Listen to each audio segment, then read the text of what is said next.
MMA strikers, black belts, and bare-knuckle boxers all are invited to see who will be the last man standing. I'm ready to dance, baby. I'm ready to dance. It could open up. Oh, spinning back kick. I'm bringing the power. You know what I'm saying? These boys want to move, but they ain't never been hit with nothing like this. I promise you right now, everyone needs to go to sleep.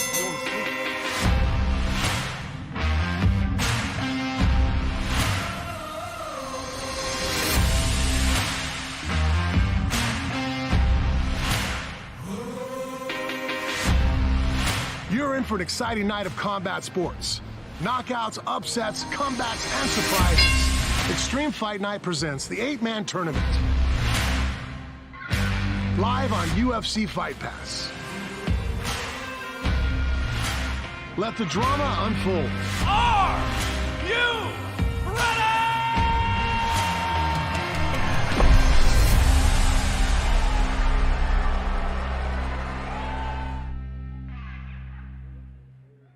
Hello, fight fans. Welcome to River Spirit Casino Resort in Tulsa, Oklahoma for Extreme Fight Night 368. I'm your host, Corbin Pierce. And as always, I'm joined by two-time UFC heavyweight champ Frank Mir. And tonight, we bring back the drama and excitement of the 8-man lightweight tournament. Winning 3 fights in one night is a tough task, and that's what it takes to be crowned champion tonight. Last year's winner, Brian Foster, has been called back to the UFC to resume his MMA career, so there will be a new champion crowned tonight. Great news for Brian, and that makes 2018 tournament winner and last year's runner-up, Alfred Freight Train Walker, the favorite. But British kickboxing champion Matt Probyn believes he's the man to beat, and Frank, he's going to be a problem. Very scary guy. The format is very simple. You lose and you're out of the tournament. You win and you move forward and fight again until the end of the night. Only one man is left standing, and that's your champion. Well, we've got a great night of fights. The 8-man tournaments are always exciting. Thank you for joining us for Extreme Fight Night live and exclusive on UFC Fight Pass. Let's head to our ring announcer, Casey Luke, and get the action started. River Spirit Casino, Paradise Cove, UFC Fight Pass. Are you ready?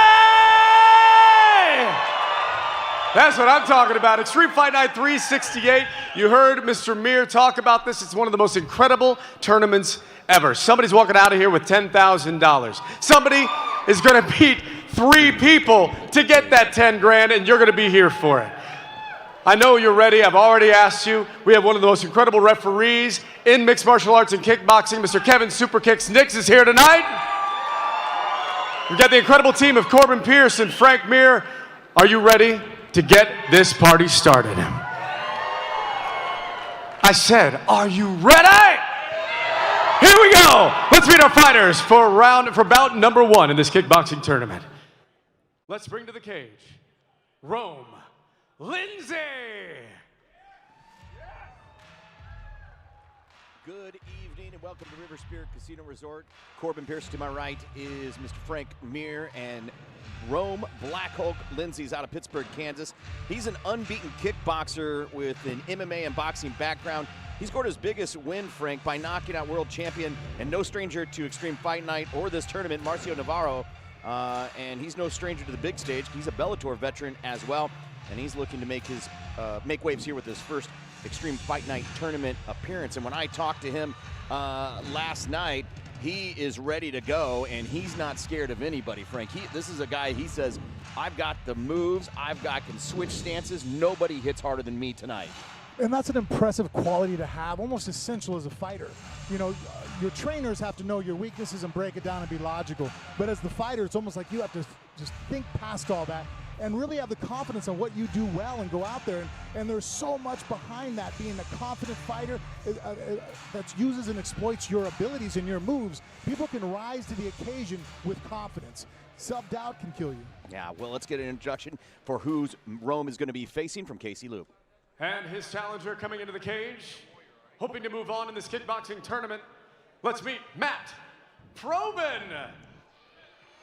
We mentioned a little bit about Matt Probyn in the intro, Frank. This guy's going to be a problem. It was very scary watching film leading up to this fight to study for him. And if anybody stands directly in front of him with his Muay Thai very strong style, of fighting. I think they're going to have a hard time. Phenomenal left hook to the body, throws great combinations, relentless, keeps pressure on you when he hurts you, but doesn't make mistakes. Some guys, especially younger guys, will hurt somebody and they'll lose them. They'll let them off the hook because they kind of just get overzealous in their attack. And he is very methodical. Even as he's breaking you down and there's blood in the water, he doesn't go into a feeding frenzy. He just keeps chopping you down, chopping you down, chopping you down until you fall over. This is going to be an entertaining fight. Matt is a British kickboxing champion. He's part of the British Royal Navy. He was undefeated in Thailand. And when you watch the fights, this guy doesn't look like he's out of place. He makes people look out of place. He is a dangerous fighter. He said, watch for those knees. He likes delivering them, and he's got plenty of knockouts with him. You know, I know this goes without saying, but you have to enjoy fighting, and that's one element that he really has, Matt Probyn has. He enjoys fighting and being in there. You'll see him in some of the heated exchanges he's had in past fights, and he's smiling during them. Yeah, and he's from England, like you can probably notice when I mentioned the British Royal Navy. He's looking to make a splash. Let's see if he does it here tonight on Extreme Fight Night, the 8-man tournament on UFC Fight Pass. One of these gentlemen could win $10,000 tonight for this lightweight kickboxing tournament. This event is sanctioned by Citizen Potawatomi Nation Athletic Commission. Our commissioner tonight, Joey Miller. Our referee, Mr. Kevin Super Kicks Nix. Our judges are Sarah Atwood, Mike Bauer, Tim Tall-Chief. Our timekeeper tonight, Mr. Ted Van. And our ringside physicians this evening, Dr. David Combs and Dr. Darnell Blackman. Let's meet our fighters one more time for Extreme Fight Night 368. He's fighting out of the blue corner. He weighed in at 155 pounds. Tulsa, this is Rome Black Hulk Lindsay. And across the cage, fighting out of the red corner, he weighed in at 154 pounds last night. He weighed in at 154. He is Matt Probyn, Pretty Boy. The fighters are ready. Referees ready. One more question. Are you ready? $10,000 on the line. Here we go. All right, the cage door is locked, and Mr. Nix asked the fighters if they're ready. Rome Lindsay is in the black trunks, and Matt Pretty Boy Probyn is in the camo trunks, and they exchanged some kicks to start. Ooh, like that exchange there. Lindsay went low and immediately came high. Rome Lindsay said to me yesterday, he's like, I push the pace. I'm not going backwards. I'm here to make a point. Overhand right there from Probyn.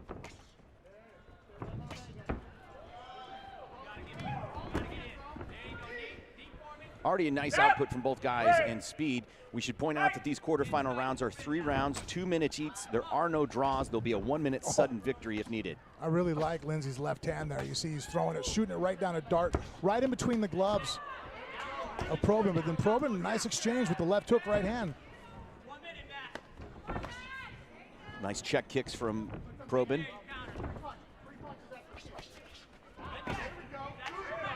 Inside leg kick from Rome Lindsay, trying to keep Probyn at a little distance.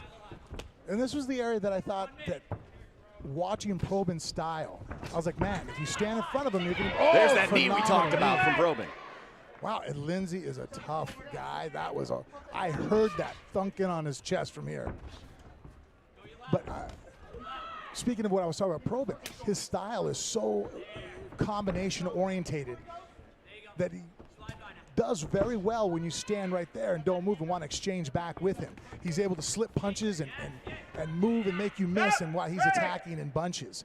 But the footwork and the movement and moving around that right now it looks that Rome Lindsay's using, I thought could be the recipe to try to possibly beat him. As far as make this guy move his stance, move his feet so that it's harder for him to throw the combinations. And with the experience that he's got doing fighting in time. Oh, beautiful right hook and an uppercut. 5, 6, 7, 8. You good to go? Fight! Well, that made that round easy to score. Beautiful right Make some noise hook for and these an uppercut kickboxers. thrown there by These rounds are Rome Lindsay. 3 rounds, 2 minutes apiece. So 3 rounds of 2 minutes apiece with a 3 knockdown rule. in any round. If there are 3 Okay, knockdowns, there we are. the fight is over.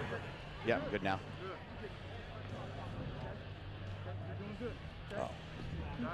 All right, so there we go with into the first round. Let's look at the replay, Frank.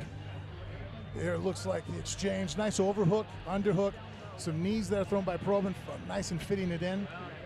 There, beautiful left hook by him leading in. One of Probin's best attacks is that left hand. He throws great to the body and to the head.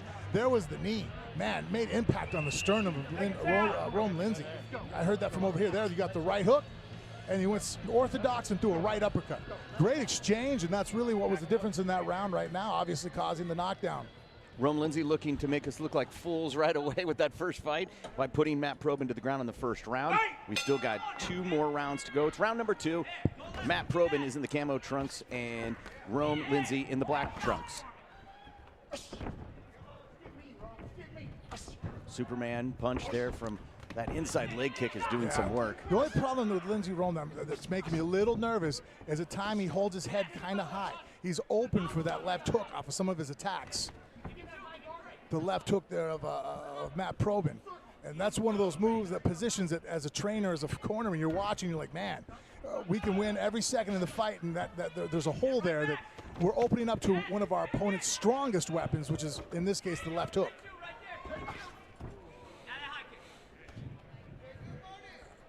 Great job switching stance. Most guys, when they do that, ooh. A knee again, almost in the same location we saw in the first round, and Rome Lindsay tries to answer him with one. That was a nice combination after the straight shot coming down, switching stances. And you're watching Matt Probin's trying to keep his head moving while Rome Lindsay just pushes forward. Well, you know, and also, too, there's different styles of kickboxing. And a lot of times in the striking world, when we talk about Thai stylists, guys that really do the Muay Thai style of kickboxing well, they don't really move around the ring a lot. There's a lot of fighting right in front of you, blocking, throwing back, and a lot of combinations. You know, obviously, very. There's a series of knees. There's a jump knee. That barely missed.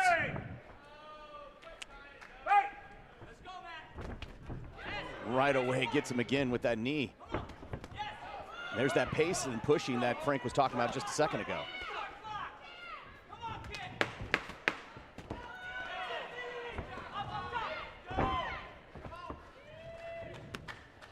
And you're looking, Probin, you can see he's looking for that knee every time. He brings it up so effortlessly. He's not loading it.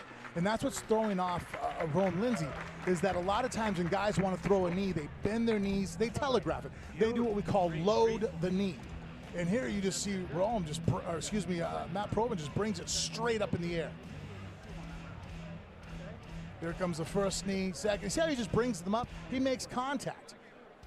People sometimes really make the mistake of overloading and thinking, oh, I'm going to hit a home run with this knee. See, there again, he's just lifting it up. Trust me, and you're seeing it now.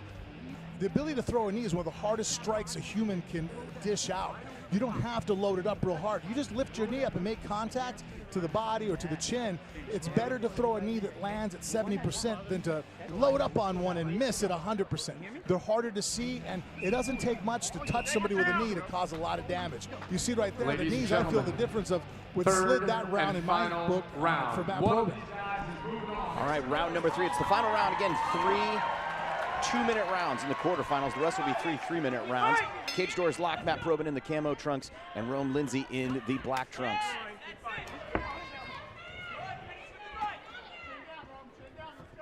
Yeah, Rome's corner's calling it out. He keeps his head up a little bit when he's tagging you. There's a series from, look at the combo work from Matt Probin. Yeah, and the movement there is circling around, cutting angles. This is where Lindsay's going to, Rome Lindsay has his advantage. Switching stance, throws it off. If he stands against the cage there, that's where you're going to see, again, Matt Probin. I'm sure his alarms are going to go off and take advantage of it because he knows he can't back away from him. He's only going to move either left or right, and that's when his combinations are really going to kick off.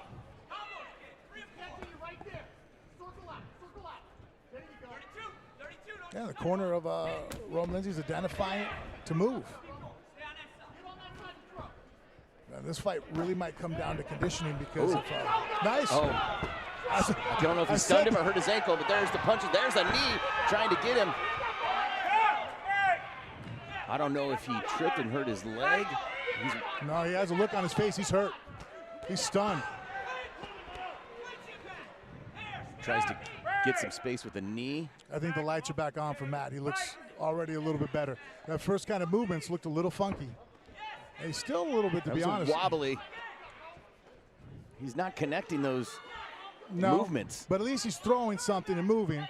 But the only problem is, see, again, those knees hurt. You can see the reaction from Lindsey. Those aren't hard shots, but they're enough to knock the wind out of you a little bit, stun, disrupt your breathing. Spinning back fist from Rome Lindsey. Rome Lindsey needs to make sure he doesn't take any much more of those. Great job moving forward. That's a great way to defend the knee. By moving forward, moving your knees, moving your hips in. Wow. And at the final bell, we see a spinning back fist. All good, though. That's 3 rounds. And you definitely made a case for Rome, made a giant case for himself. Yes, the whole third fight. round, I think that Rome was able to pull it off as far as he hurt Matt the most. Here you see the combinations being thrown, trying to move it out of the way. But by there in the cage like that, that's when Matt Probyn's combinations just really, he does well. He's a great combination fighter. But if you can throw 2 or 3 shots, move off angle, you can affect the combination. Here he was hurt. Rome Lindsey really trying to lay it on him and get him out of there. But Matt Probyn, the experience of a guy has a lot of fights, was able to withstand that, come back, and make sure that, at least get to a decision. What a surprise for this to go to a decision in that first fight of the night, especially Absolutely. with 2 guys that were determined, and Matt Probyn with all the experience that he has, fighting for over 10 years and undefeated over in Thailand. So it'll be interesting to see what the decision's going to be from the judges to find out who's going to move on to the second round. It's $10,000 are on the line, and we're going to make sure that we get a great set for those final fights. And we've got great fights still to come. We've got some MMA fights between Michael Billups and Zach Alm. We've also got Nick O'Brien and Colton Ham that will be facing off. And we are ready with the decision as Casey Loop is in the cage with the judges' scorecard. Let's find out who's moving on in the 8-man tournament on UFC Fight Pass. Ladies and gentlemen, make some noise for these kickboxers right here.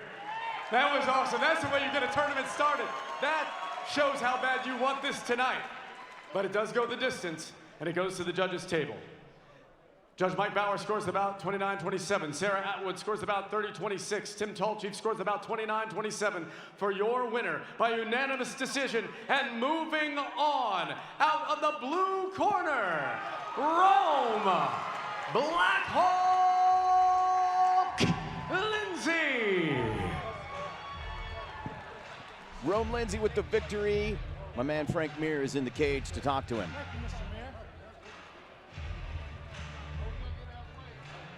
As they do their congratulations. Here with your winner, Rome Lindsey. What a war.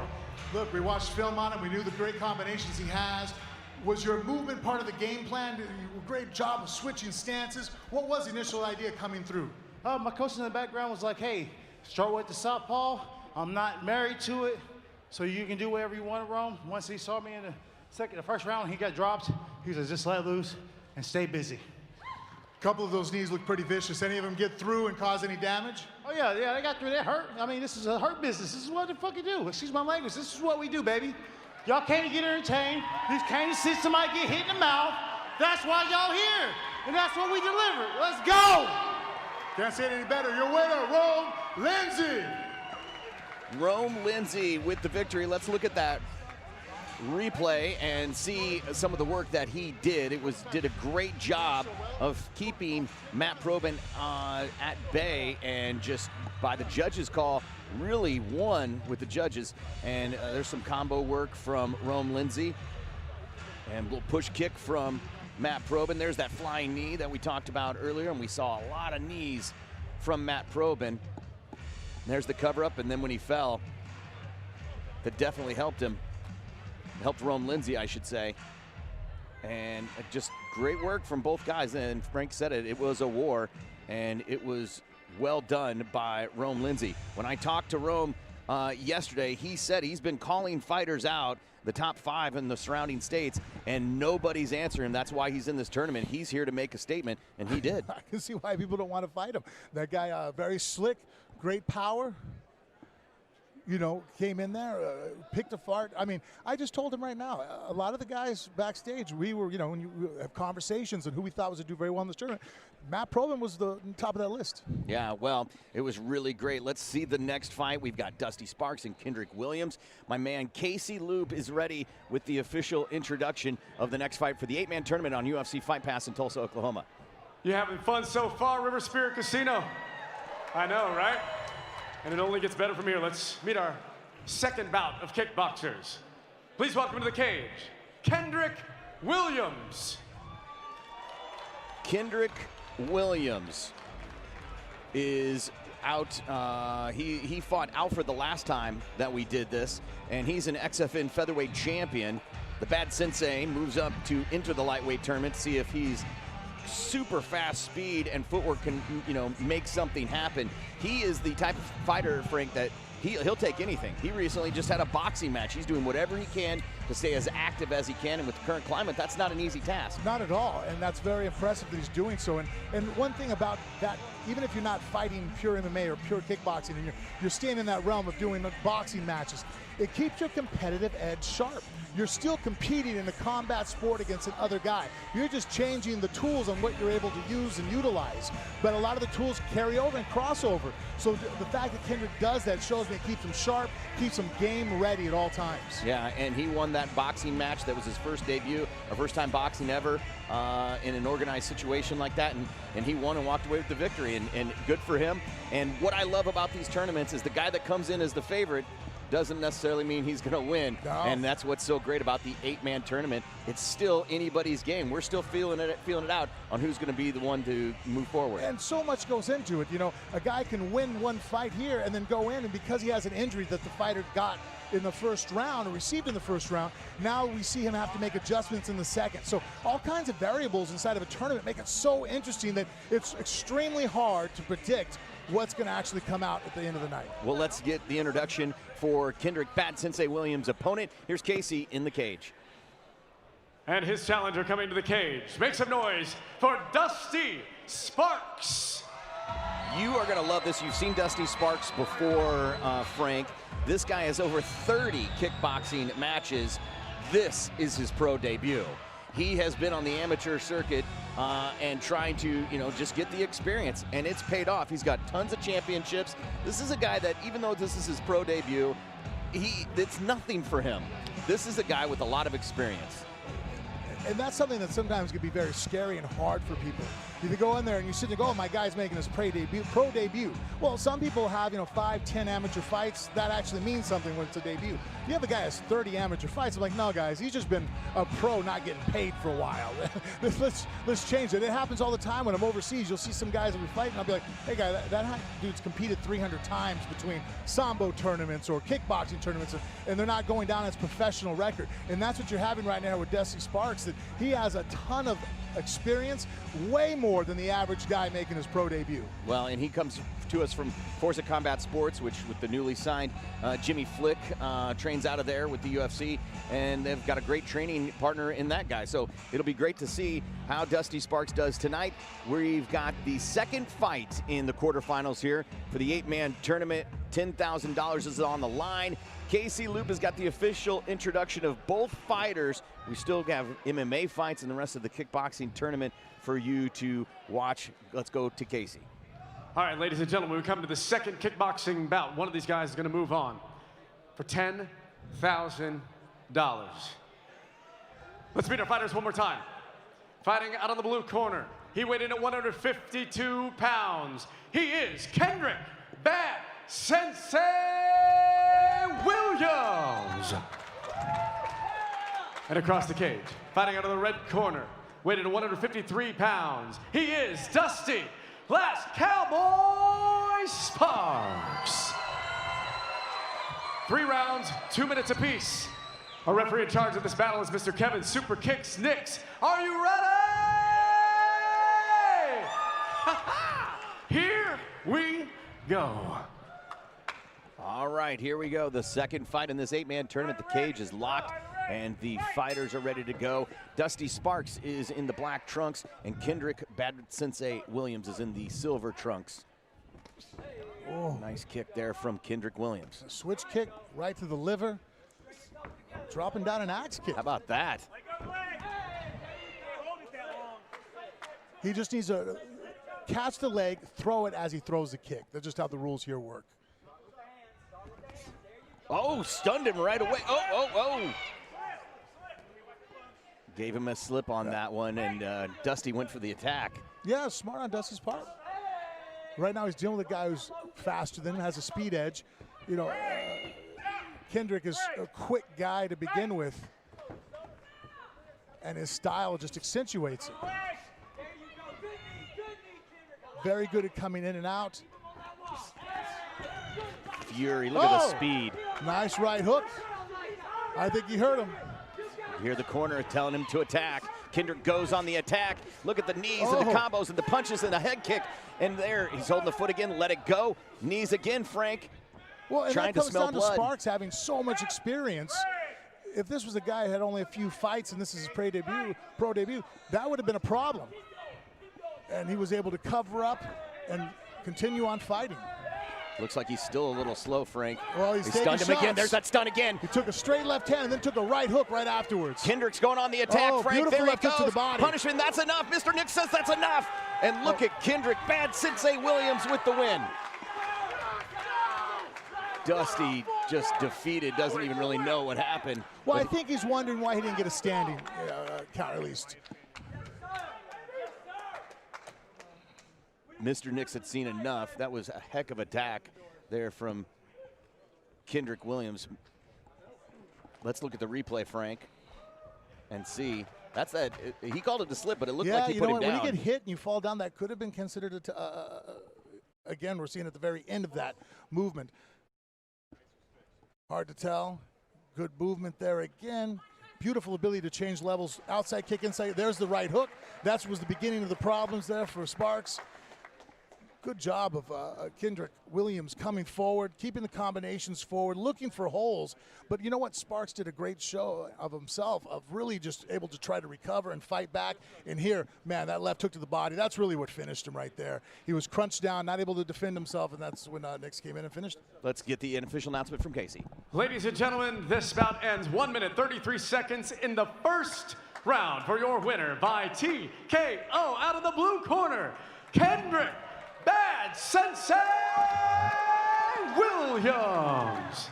Kendrick Williams with the win, and my man Frank Mir is in the cage, and it looks like he's going to have a conversation with Kendrick Williams. We'll make this fast. You made it fast. I don't want to hold you back. Man, obviously the speed was a difference there. Combinations coming forward. Is that what you're thinking you're bringing tonight to the tournament? You're probably the quickest guy out of the 8?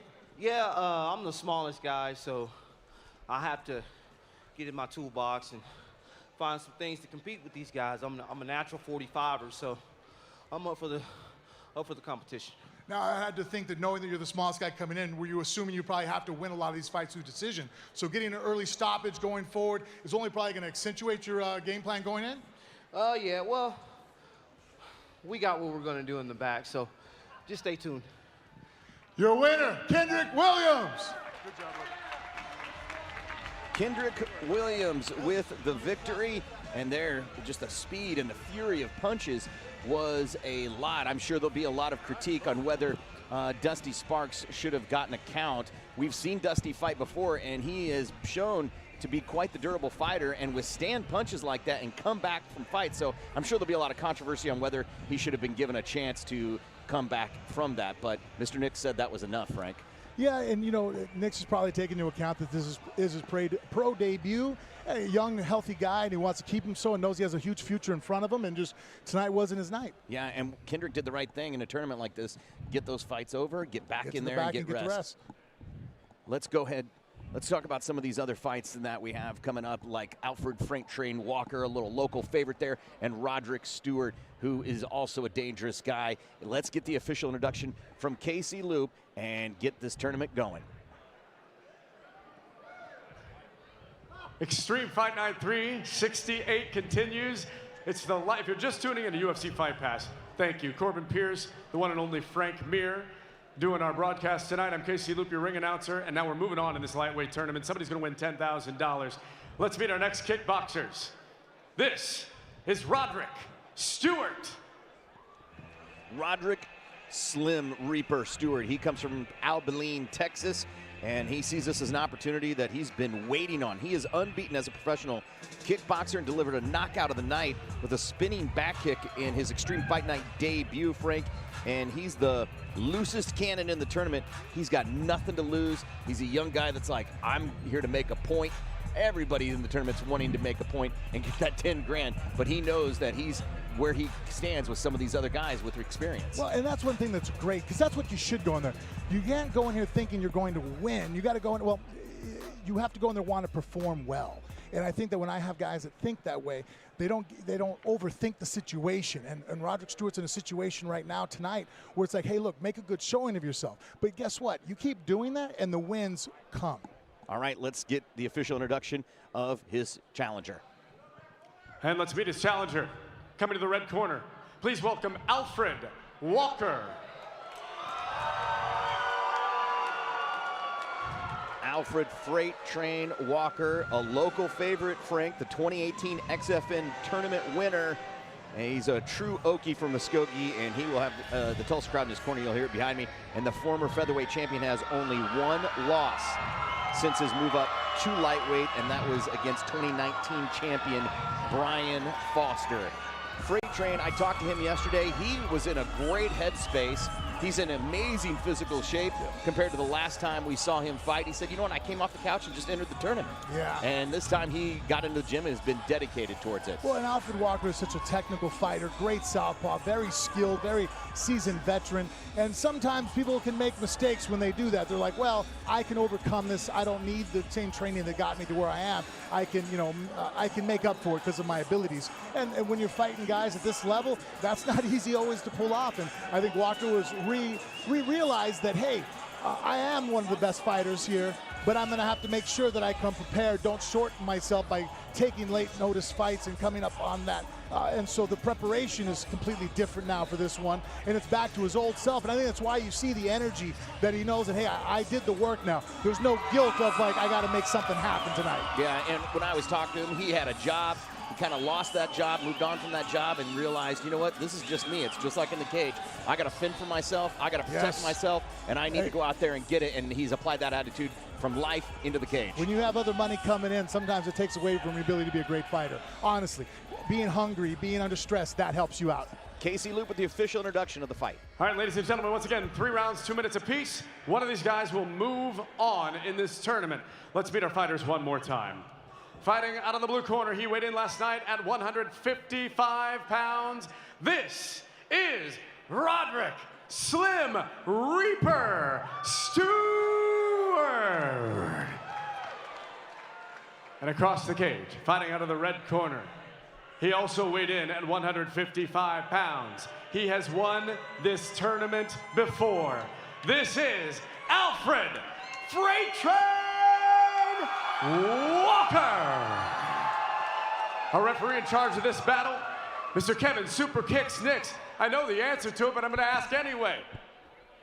Are you ready? Here right. we The cage door is locked. We've got Alfred Freight Train Walker in the white shorts and Roderick Slim Reaper Stewart in the black trunks. Frank, Roderick told me yesterday, I am a sniper with my kicks. Ooh, he landed one right now, right in there. And he's actually, I think, one of the tallest people in the tournament there at 6'1", and you can really see the difference between him and Walker. And Alfred said, listen, for me, it's about finding those mistakes and then just looking for them every time. Once I've got that figured out, it's over. Yeah, Walker just has a lot of experience. And so that's what he's doing. He's coming out throwing strikes. He's moving, seeing how you react to what he throws, and then he's going to build a plan. And as the rounds go on, start to, expose those weaknesses. And even though Alfred is the shorter fighter, he fought in a tournament with everybody, monsters over him, and he won that tournament, surprised everybody being the smaller fighter. Yeah, he really utilizes speed. And again, all the attributes in the world, but it still comes down to technique. Attributes help. They accentuate. They could be a benefit, but technique is still king. And he definitely has that. Guy that long with long legs like that, you've got to get out of the way quick. How do you combat a guy like that, Frank, that has long legs like that? Well, you don't want to just stay at his range. You have to move in, fight at your range. Use his range and length against him. Those long limbs become much more difficult to throw when you're in close. Alfred working that body. Look at the clinch that he pulled down on Freight Train. And there he goes to work. He's hunting down. Oh. There's a knee, or I'm sorry, a kick, and he slipped. Yeah, it was a long way up, so he pulled his other leg out. And this is a great job of Walker. He throws a combination, comes in and throws knees. And you can see that Stewart's not as comfortable there. He doesn't have the same offense on the inside that he does on the outside. Here, Long, great straight right hand, right roundhouse to the body. That's the end of round number 1. Those are long-range weapons that Roderick Stewart's using. I haven't seen him use a lot of knees from the clinch, a lot of uppercuts, so it's only showcasing. There's a beautiful right roundhouse to the body there from Stewart. The reach of Roderick Stewart is just impressive. Yeah, and you can see, though, that by Alfred Walker using shakes and bumps and moving, that's throwing off Stewart's ability on when to throw the strike. And here he kind of was working on the insides. Stewart tried to move away, was lucky that he slipped on the kick. It took away the power.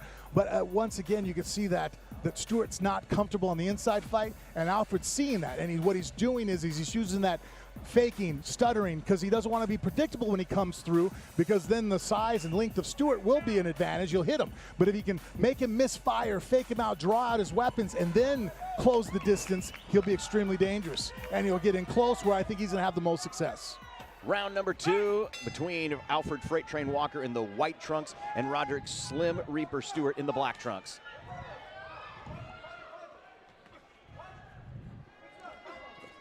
Again, you see nice long punches from Stewart, keeping him at distance.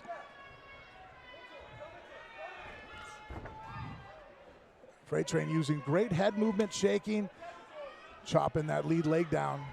Those add up. There, he's identified. That is one issue that I've just seen right now. Alfred has done a couple times. When he's thrown the left hand, oh, that was beautiful. That was textbook. He threw a straight left outside of the head, outside the lead leg of Stewart. And again, now he's got him really hurt. There goes Freight Train to work. Here it comes. Full speed ahead for the Freight Train. And he's down, Frank. Alfred Freight Train Walker. He points to him to the corner, and Mr. Nix is counting. And he's huffing and puffing. He's up. Ask him if he's okay. Here comes Freight Train. Body, leg, head. He's going back to work. Choo-choo, there it is. Freight Train. The liver shot. Second round. What an unbelievable performance. So different from that first round from Freight Train. Yeah, you see, that was a prepared, in-shape Alfred Walker. And one thing is, if you show up and you're not ready to fight, if you're not as well prepared, it makes you make adjustments that's not your true, real technique. Here's the end of that fight, and here's where he just went full speed ahead. He throws that left hand to the lead roundhouse, hurt him with the leg there, the body shot again. Now he's really hurting there. The liver shot, that was the last shot, really, with Kendrick, he went down. You could tell he's hurt. He was able to survive that first one, but here again, when the second one came in, this was the end of the fight. You completely caved over, and that's accumulation of damage to the same spot, eating up his body. Just good work from Freight Train, working that body to get the win. Casey Loop with the introduction. We're still waiting for, as the other guy's still on the stool. But just great work from him, working that body and over to get the win. Here we go from the official announcement from Casey. Let's hear you, Tulsa, let's hear you. This bout ends 1 minute, 3 seconds of the second round. Your winner by TKO, and moving on again out of the red corner, Alfred Freight Train Walker. Here's Frank Mir. Alfred Freight Train Walker with the win, and he's going to talk with Frank Mir. Here with your winner, Alfred Walker. What's the difference of what we're seeing tonight in this tournament in you and what we didn't see the last time? Last time I thought I was mentally ready, but I wasn't. Tonight I'm ready. I'm ready. Mentally, physically. For all the fighters back there, I hope you're not coming for me, because I'm coming for you. You know what? I want to ask you more questions, but we're going to end with that. Your winner, Alfred Walker. Alfred Freight Train Walker with the victory, and he is a man on a mission. Here is the replay of him doing body, outside leg, getting the points, getting the damage done to get the victory. Just, again, as Frank said, just good technical work. Knee, head. And then you could tell he was hurting because he was getting on his horse and getting out of there. And then the replays, and Frank, you saw Roderick a couple times when those combos from Freight Train get on his horse and get out of town. And that's what you had to do. If I was coaching Stuart, I would have said, hey, we got to keep him at distance, keep him at bay. But then also, too, when he does come in, we're going to have to punish him for that, make him hurt and not. Just good work. Let's just good work from him all around. Let's see the next fight. This is an interesting fight. You got Luis Arribas and Pablo Velocio. And this is a guy who came in at the last minute, Frank. He was a last minute brought in. He hasn't fought in a long time, but he's hungry. Pablo is hungry to get that win. Casey Loop has the official announcement of this fight. We know the 3 fighters that are moving on. Let's meet the final one. This next kickboxing bout, 3 rounds, 2 minutes apiece, excuse me. Let's meet our fighters. Coming to the blue corner, this is Pablo Velocio.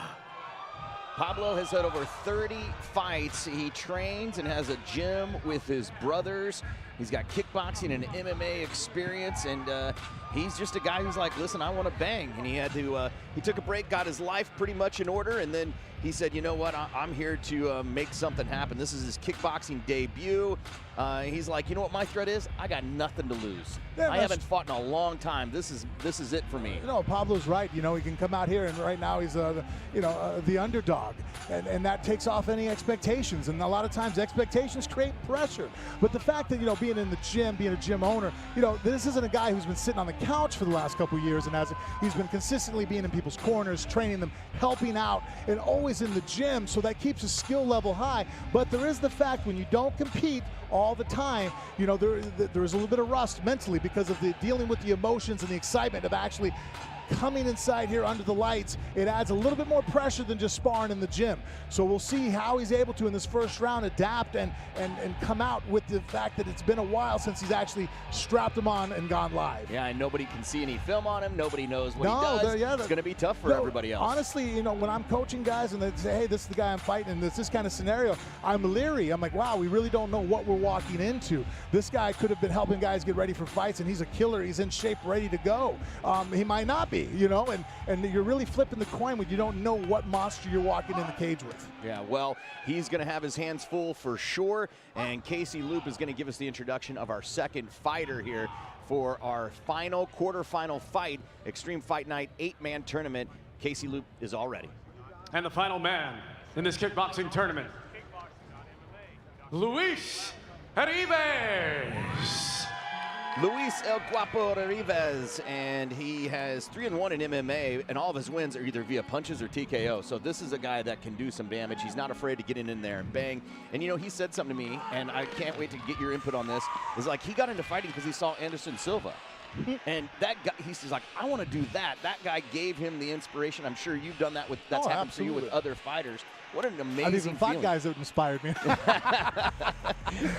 No, that's you know, and that's how it works. That's why, being as a fighter, I tell guys that, hey, you know what, you know, you have to make sure you realize that young men and women are watching us at all times, and they're inspired to be us. So not only do you inspire guys with how you fight, but how you live your life. And that's why I kind of live by that code, that I want to make sure that I'm not only a great example in the cage, but outside the cage also. So that way when someone like, you know, and Arribas looks and goes, oh, I admire that guy, trust me, he knows more about Anderson than just his fighting style if he's a huge fan of his. All right, the official introduction from Casey Loop. It's our final quarterfinal. Let's meet our fighters one more time for this kickboxing battle. 3 rounds, 2 minutes apiece. Fighting out on the blue corner, he weighed in at 156 pounds. This is Pablo El Loco Velocio. And across the cage, fighting out of the red corner, weighed in at 154 pounds. This is Luis El Guapo Arribas. Our referee in charge of this battle is Mr. Kevin Nix. Our final quarterfinal, Who's gonna move on? Tulsa, Oklahoma. Are you ready? Woo! Here we go. The cage door is locked. First round. Luis El Guapo Rivas in the purple and black trunks, and Pablo El Loco Viloco is in the black with yellow trunks. Starting off hard there from Pablo. Yeah, Pablo using a little bit more unorthodox style as far as look, his hands are down, moving from far away, throwing side kicks. Oh, nice run, overhand right. Just going in, being just punches everywhere. Superman punch there from. You know what, though? That's not a great idea, though, for Pablo. I mean, he's on the end and winning of it, but you don't want to go in there and just scrap with a guy. That's his opportunity to win, and Luis. Oh. Flying knee, and he tried to catch him. And look at Luis go with a fury. I feel if he just slowed down a little bit, he could pick him apart and do the same amount of damage, if not even more, but more strategically without risking taking a wild shot there from Rivas. Oh, got him coming off the cage. See, and then those wild shots, he actually caught Pablo there. Excuse me. Luis, he needs to pull back, right? Because those crazy punches, he can get caught pretty easily. Yeah, he's making it a coin toss. He has the length right now, and he's a little bit more of structure in his striking. He could utilize it and fight smarter right now, but by jumping in like this, he's taking a chance of getting caught with a shot. And there's just a fury of punches from Luis Rivas. Yeah, look at and that. Pablo's just giving them back. Those guys are going full force, wanting more and more. This is great for the fans, but if I was a cornerman, I'd be angry right now. Great for us. The El Loco is proving right now. Oh, there's a knee right on the chin, Frank. Oh, and he stunned him. He's trying, though. He's throwing back hard, though. Look at these two guys going back and forth. Oh, and there's the bell. There's the bell. And Mr. Nix even caught one. Goodness gracious. Pablo El Loco Viloco. Wow, Frank. Yeah, I mean, Pablo is just showing warrior spirit. That guy is just biting down on his mouthpiece and fighting.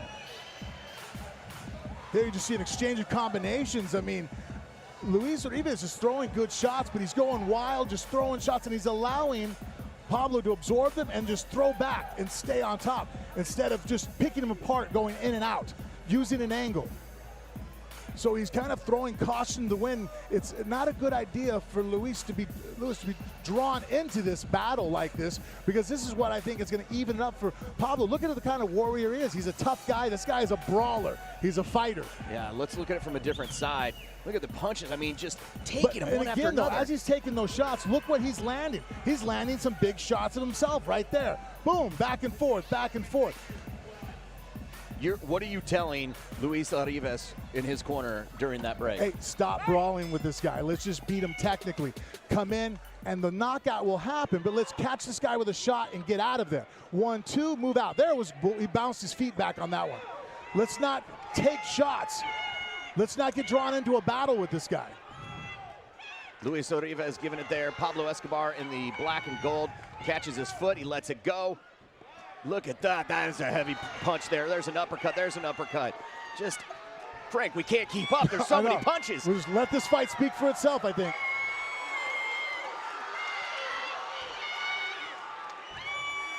Oh, lost his mouth guard. Pablo lost his mouth guard. Oh, caught him. Mr. Nix may see enough here. Yeah, and there's a knee. I confirmed with Nix. There is no standing 8 count. That's it. He jumps in, the fight's over. Yeah, that is it. Wow. And Pablo does not like it. He is not happy. You know what the fighters need to do is understand the rule system more. I myself, because we're commentating all the time, didn't realize. We thought, I didn't, in that Sparks fight, give him a standing. There is no standing 8. So if you're being hurt in a fight, in these rules format, take a knee. Drop down, take a knee. You'll get a count. It counts as a knockdown, but you'll get your 10 seconds to recover. The referee's not going to come in and give you that standing count. Wow. Here's the end of the fight, Frank, where they just unloaded on each other. Yeah, it was just a war back and forth. These are two guys. And you know who I got to tell you is more excited than even the fans in the back right now watching? or the fans right now watch is the guys in the back, because you know that whoever survives this war is going to be a little bit less than the next one. Right, the amount of energy they displaced during that was unbelievable. Luis Orives, good fight from him, and let's get the official announcement from Casey Lou. Ladies and gentlemen, make some noise for that fight. Let's go. Let's go. That's why it's Extreme Fight Night. This does end 53 seconds into the second round. Your winner by TKO out of the red corner, Luis El Guapo Arribas. Congratulations to Luis and Frank Mir. Here with your winner, Luis Arribas. All right, was the corner telling you to move in and out and fight more strategically, and you just said, nah? It was just wild, man. I was just trying to pick him apart. And, he caught me a little bit, so I was really trying to take my time. Hopefully I don't want to get caught with something stupid. I almost did, but, either way, I'm ready, and I'm going to bring it over down. Some of those shots firing back were hard, but no point did you ever think back down, just it flipped the switch, all motors forward? Hey, man, I'm here to go to war. I'm ready to die in here. Your winner, Luis Arribas. Good job.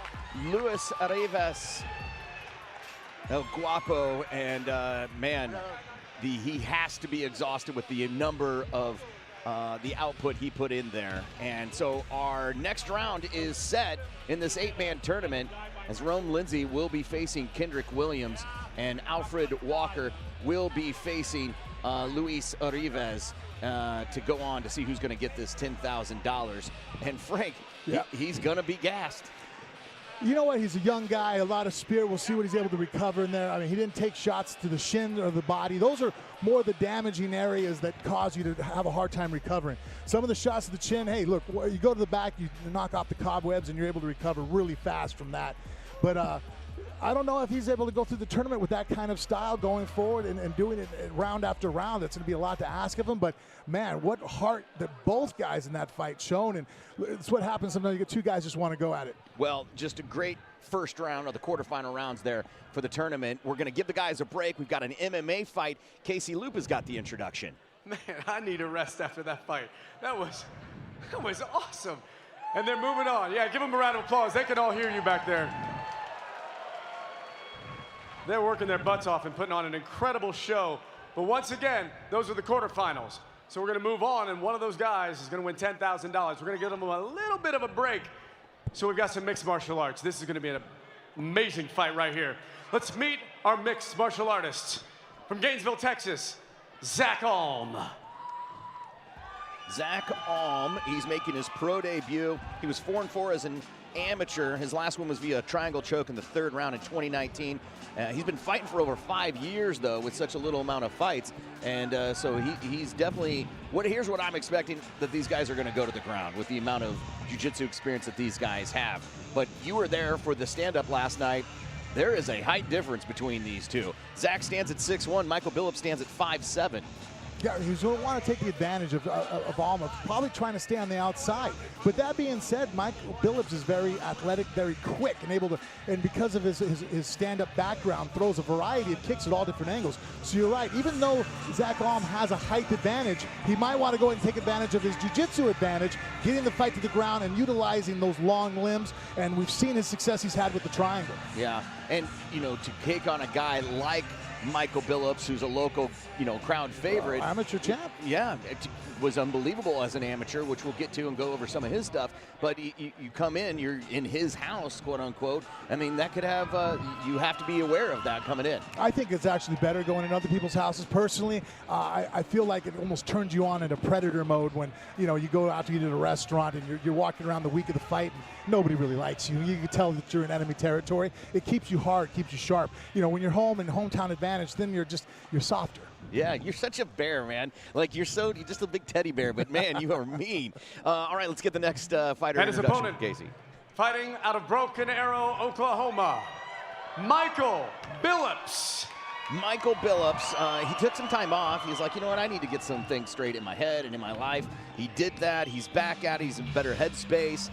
He said, you know what, I learned from those fights, because he went 4-0 as an amateur, came in and then went 1-1 as a pro. And he said he was pretty frustrated by that. He expected more. He said, you know what, I felt a lot of pressure to perform at a level like I did, and it kind of caught up with me in my head. I seen Michael fight a couple of years back as an amateur when he was in here, when he won the amateur title. And I told him, hey, man, if you really get focused and stay focused, you know, he has a family background that, you know, that follows him, that gives him that foundation to grow on. I said, hey, you got all the right tools. Now, the problem is that Michael kind of went into other areas. His personal life were distractions. And look, the best of us, that is what kills fighters.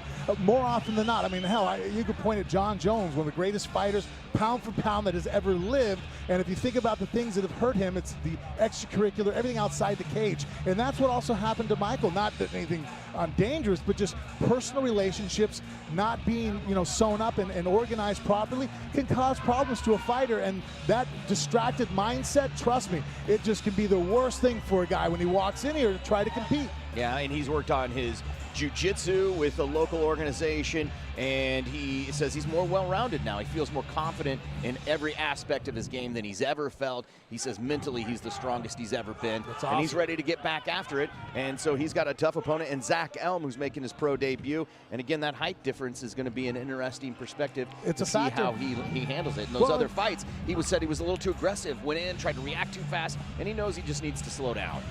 It's true. Sometimes you can move faster than you're thinking, and that causes you to run into problems. And especially in a situation where we get Zach Alm, he's not going to want to just jump in too fast to anything, because Alm's submission abilities make it to where you might not be able to recover and come back from that mistake. Yeah, and maybe with the wrestling, as he's got a wrestling experience and he's the wrestling coach at a local high school, this should be interesting how it plays out on the ground. Casey with the official introduction to the fight. This is mixed martial arts, 3 rounds of 5 minutes apiece. Let's meet our fighters one more time. He's in the blue corner tonight. He fights out of Gainesville, Texas. He weighed in last night at 134 pounds. Tulsa, Oklahoma, this is Zach Alm. And across the cage, in the red corner this evening, fighting out of Broken Arrow, Oklahoma. He also weighed in at 134 pounds. This is Michael the Hybrid Billups. A referee in charge of this bout. 3 rounds, 5 minutes apiece, sir. Mr. Kevin Super Kicks Nicks. Are you ready? UFC Fight Pass. Are you ready? Here we go. All right, the cage door is locked. Mr. Nicks asks him if they're ready. Billups is in the black and white trunks, and Alm is in the black and gold trunks.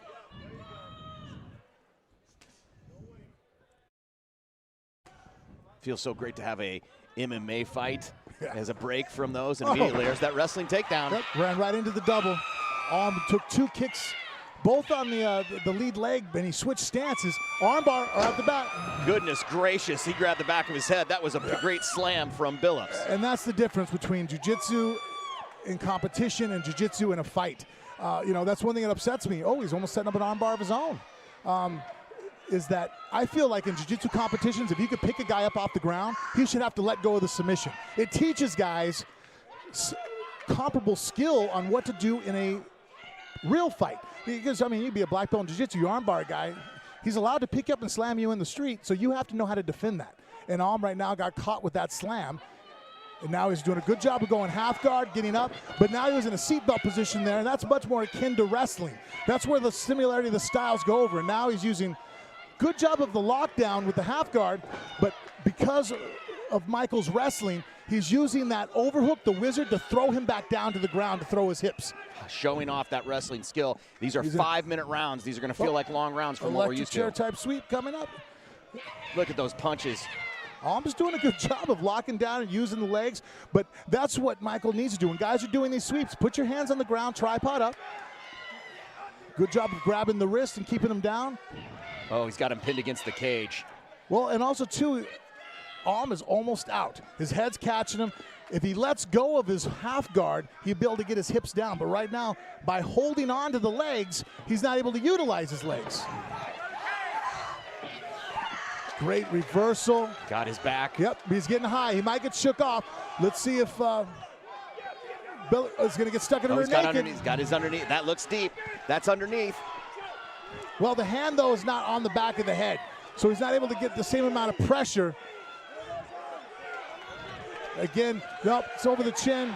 He's able to get out. Michael's doing a good job of defending right now at this point. What's Mike need to do? Well, he needs to go ahead and get the hooks off and reverse and get his arm on the other side of the body. There, he's almost out now. Arms across the body, perfect. Reverse top position. He got to avoid that triangle, though. You've seen Alm already threatening it. And also, too, Michael reversing now positions. He needs to go immediately on the attack because as a submission artist, you go for a couple submissions and you miss it, it's fatiguing. Beautiful axe kick to the body. Michael Billups loves that axe kick. And we're seeing the strength. He's showing off some of his strength. And good wrestling structure. That's great grappling. And good defensive work to get out of that situation because it looked he had his back. Alm had Mr. Billups' back. He did, and he was hunting for that rear naked choke. Excellent. Good job of using the shin to block full guard to go into the half guard position. He just needs to fight that underhook more. He's allowing Zach to get the underhook. He has a lot of confidence in his wizard, but see here, it's causing him problems. Beautiful little knee slipping up. Now he's in a 50-50, but again, Alm's wrestling, pulling guard. He basically pulled himself into mount. Yeah, now full mount there from Mr. Billups. And a good roll there from Alm. And he's going to fall off the side. He needs to get a far wrist control. Oh, and Alm was able to switch it out. But see there the difference. Michael unhooked the guard, didn't want to go for the back and stood up. That allowed him to start getting top position here. And now he has a headlock. He needs to back up. Oh, he couldn't push the arm down. Let's see. Yep, he can trap that between the legs, but Alm is grabbing his hands to keep that from happening. Michael needs to step over that arm. Wow, that's some pretty incredible leg flexibility there. Into the crucifix. Good job moving to north-south. Oh, he's got his own choke locked up. Oh, that's super tight, guys. Oh, my gosh. He's tapping. Michael Billups with the first round submission. Unbelievable work from Michael Billups. Look how happy he is with that finish. After a long break and everything that he's gone through, that's gotta feel good for Michael Billups and getting the submission. Unbelievable. Man, he wrapped that up tight as hell. Put the hand on the back of the head. That's like I call it like a power guillotine when you're able to almost do a rear naked choke, but it's backwards. You know, you're obviously not on the back of the guy. And Frank, talk about how that has to be a natural thing that you just get used to, that muscle memory that just puts that in action. No, that's training. That's proper. That's great technique to lock it up that way. That is extremely hard guillotine to actually put on people. But once it is locked up, it is one of the most deadly guillotines. Yeah, he was tapping right there. You can see he's trying to tap, but he can't. They just roll and roll, and it took a minute for Mr. Nix to notice it. Unbelievable official announcement from Casey Lou. Ladies and gentlemen, make some noise for that bout right there. Let's go. Let's go. It does end 4 minutes and 20 seconds in the first round. Your winner by tap out of the red corner, Michael, the Hybrid Billups. Michael Billups gets the win in the first round, and Frank Mir is in the cage to talk with Michael to see his feelings about that fight and how that submission victory was for him here at Extreme Fight Here with your Night. winner, Michael Billups. Man, it's good to see you back in top form. Right now, everything's firing all cylinders. What have you changed to make it to where we've seen you perform now at the level we've seen when you won the amateur title? Dan. Well, I guess it might be give me a short version. A short version?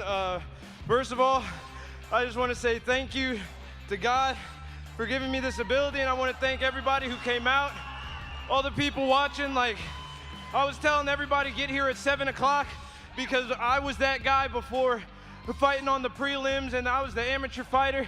You don't get paid money for that. You just do it because you love it. And as far as like me training, what's changed? I mean, I just grew up, man. Like, I got into some bad situations that made me learn and grow up fast. And now, I mean, I'm back with my old coach and my old training partners at Apollo's. I'm at Brothers Jiu-Jitsu. That's what I want to ask you about. Obviously, I've seen you display great stand-up, great wrestling, but we saw right now you actually apply the guillotine to a very high-level jiu-jitsu competitor. Yeah, it was crazy that actually happened. Like, me and my coach, we've literally, every time I've won, it's been Coach Kim's help. And like right before just yesterday, he was like, look, this kid, he's going to come down whenever you start pressuring him, and he's going to come up, and he's going to come up with his neck up. And right when he does that, cinch it up. And we literally practiced the day before, and I trusted in everything that these guys told me right here. And I mean, I got the finish again, so God willing, I just keep doing that, you know? Congratulations, your winner, Michael Billups. Michael Billups with the submission victory in the first round, and he is ecstatic. What a night for Michael Billups. You've got to be happy for him, and that was just great. Here's the replay of them doing some rolling around on the ground in jiu-jitsu and great defense and wrestling from Michael Billups, and just good stuff there from Michael Billups. Good stuff, man. It was awesome to see him get that victory. He is very excited and very happy. And to see something like that, especially a guy who overcame so much and get that victory, and just, you can see how elated he is. It's just a great feeling, man. And he said something, Frank, that I wanted to get your thoughts on as we're seeing some of the highlights. Look how deep that is. He said he grew up. We've seen that with so many fighters. Ben Foster, who was originally on the card tonight, he got signed. Same thing happened to him. Yep. He grew up. Yeah, you know, there's a lot of maturity that really is the foundation for you fighting well. You know, you have to make sure that life is, is sound outside the cage as you're leading in, so that way that you're able to, perform at a high level. You know, when things are at home or in disaster, nobody performs well when they show up. Even if you can hide it and pull it off, you're not at your top level. I mean, I've had arguments with my wife, married almost 20 years.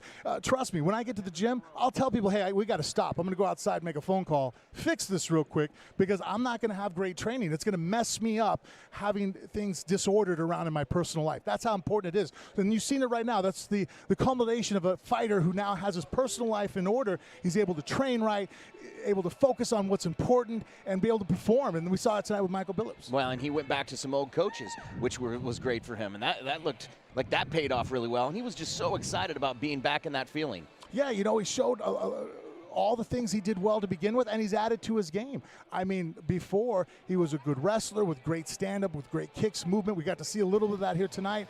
But, adding in that choke, showing how he survived the other areas, was able to get off a very dangerous Alma, who was on his neck, threatened with 2 or 3 rear naked chokes. He was able to defend it, change position. The arm bar he was stuck in. He did several things and shows that he's evolving his game. Yeah, just exciting to see, and watching guys just be so happy when they win is just an awesome thing to be able to witness right here by cage side. All right, so that we've got that fight out of the way, and we're back to the semifinals of the tournament. $10,000 is on the line. Let's see who the first fight's going to be in the semifinals. You having fun tonight, ladies and gentlemen? Oh, come on, make more noise than that. Thank you for the social distancing and everything. We really appreciate that here at River Spirit Casino in Paradise Cove.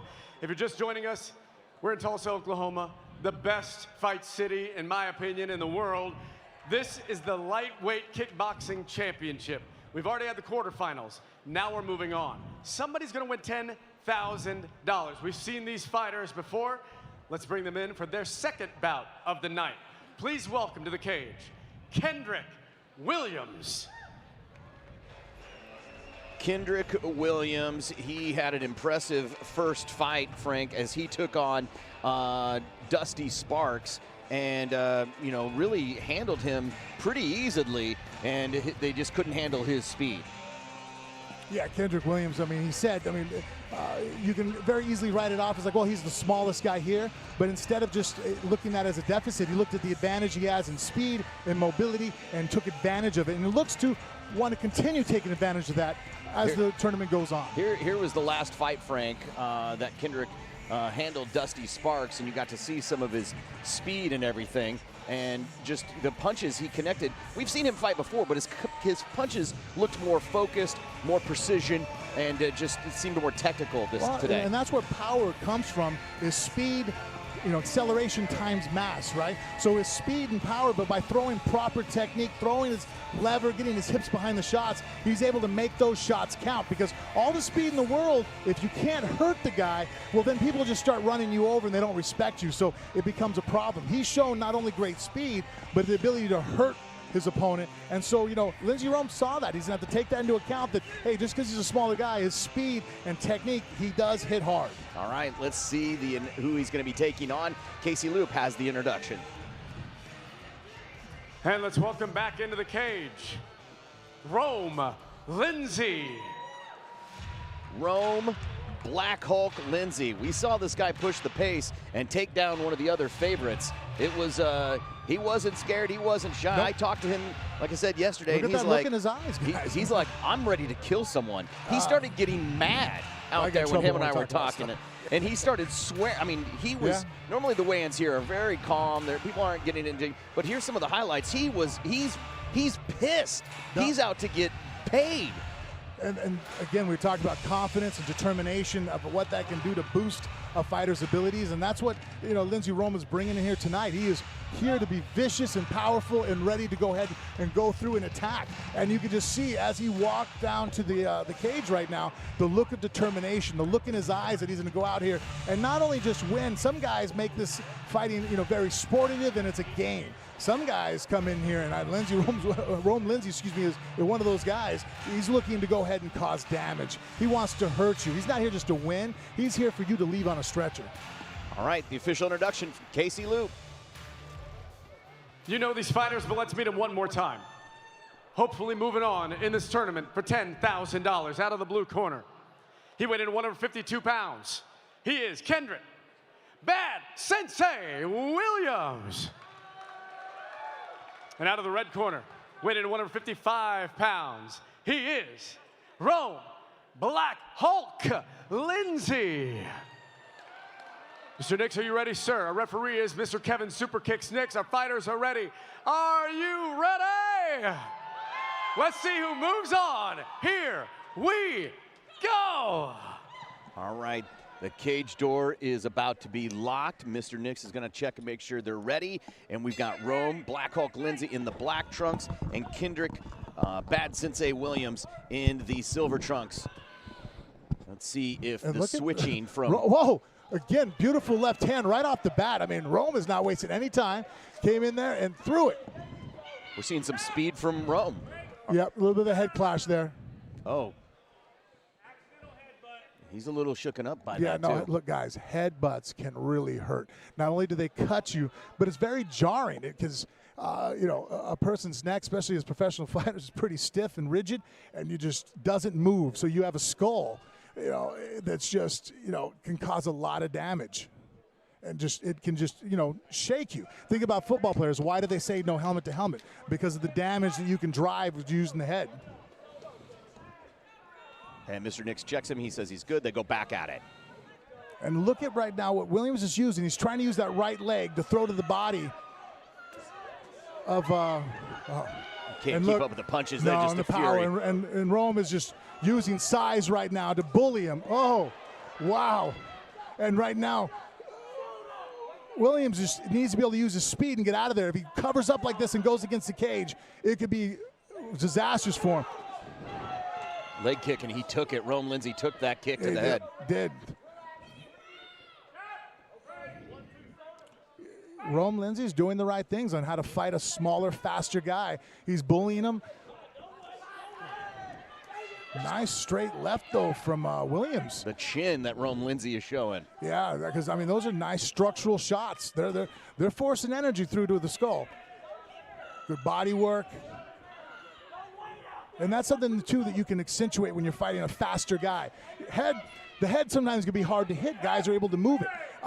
It's much harder to move your body out of the way of shots. Looks like they're starting to learn each other a little bit now.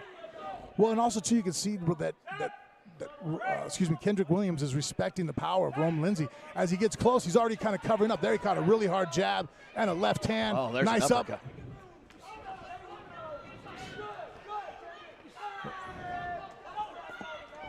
Bullying him again, pushing him against the cage. Williams is to get out of here. Tries for that knee again. And now he's just having his way with him, Frank. He's just doing what he wants. Great job there for Williams to be able to turn the corner and get his back off the cage.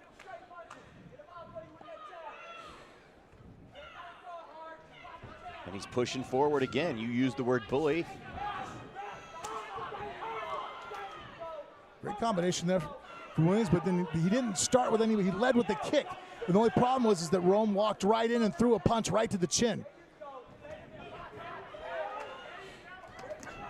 Oh, combo right on 1-2. There's that overhand right.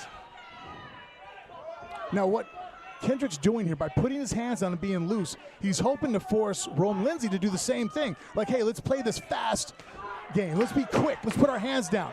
Let's do some Mayweather fighting. Oh, he's counted as a knockdown.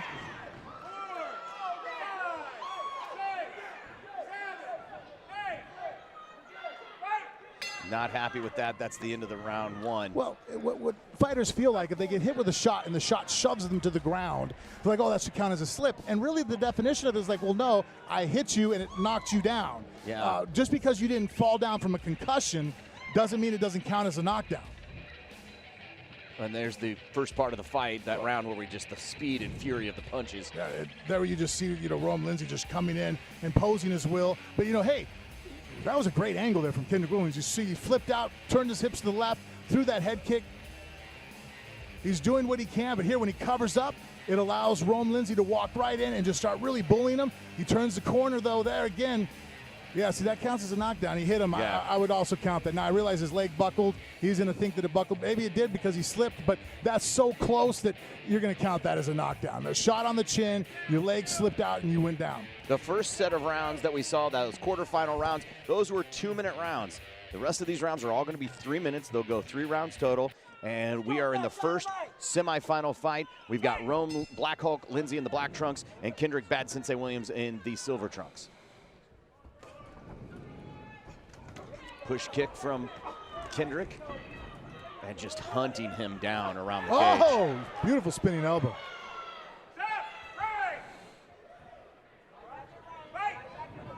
How do you defend, Frank, against a fighter like Rome Lindsay who's just hunting you down the whole time? Well, you have to hit him with shots, but then get out of there. Oh, but I don't, he counts that as a slip, huh? You know what? You fire off your shots, and then you have to move out. You can't sit there for when the retaliation's going to come. You hit 1, 2, you're not going to be able to throw a 3 or 4 punch combination. 2 shots, change angles. Oh, he's loading those punches up and those kicks because he's just standing there, Frank. And Kendrick holds on to get a break.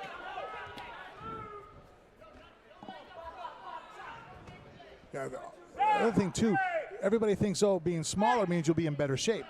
And that is true to a point. You don't see a lot of large men running and winning the Boston Marathon, But also, too, in a fight, the opponent's weight is wearing on you. Every time Rome Lindsay comes forward, they clinch, push.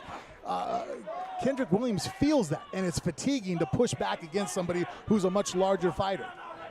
Not much larger, but a larger fighter. Oh, beautiful head kick. Mr. Nick separates them. And it seems like we've got Rome Lindsay's kind of pulling back a little bit. We're not seeing as much speed from him. Well, they're in a war right now. They're fighting hard. They're biting down and throwing tenaciously hard shots, and that's fatiguing. If you want to pitter-patter, you can throw a lot of punches. When you're throwing heat, the way these guys are throwing, it's sapping you. These are anaerobic, powerful, explosive shots. And you're going to have to take a break and catch your breather. No one can keep that kind of output forward, throwing super hard and high volume. The cardio it takes to do a tournament like this, much less just a fight, is unbelievable. Nice right hook. He set that up great. Threw a left to the body, Rome Lindsay did, and then he gave the same body read and threw a straight left to the head and followed with a hook. And Oh, got him right on the chin, it looked like. Yes. Glancing shot, though, so Kendrick Williams was able to brush it off. There, that was a perfect angle. He threw a couple shots. Oh. Got him coming in, Frank. Yeah, he telegraphed that jump. Look at him load those up. Yep, going for the body. Good work for Rome. Kendrick, ooh. Ty grabbed his head and pulled him down into the knee. That's one area that Rome Lindsay doesn't really, obviously MMA and all the other sports, fighting combat arts he's doing. Defending the knees, though, he kind of relies on just pure toughness. Let's go to the replay, Frank, and there's where Mr. Nix called that a slip. Yeah. This is when he had him up against the cage. I'll stick to commentating, he'll stick to reffing. I guess he's better than I am. Here you see just again, that good job of Rome just leaning forward. There, that spin kick off the belly and then glanced up to the chin, but obviously didn't do a lot of damage. Williams was able to survive it. Telegraphed that flying knee, and earlier already in the night, Rome Lindsay saw that coming from already and came up with a great defense for it. Threw a shot on the chin, hurt Kendrick here, and laid on some leather, looking for body shots. And then, to his credit though, Kendrick Williams did fire off a nice clinch knee from there afterwards to retaliate. And you got to think he's down 2 rounds right now, and knows that he needs to go for the finish. Third and final round of the semifinal match to find out who moves on to win $10,000. Rome Lindsay in the black. Superman punch right away from Rome Lindsay.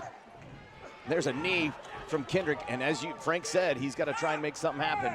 Yeah, good job.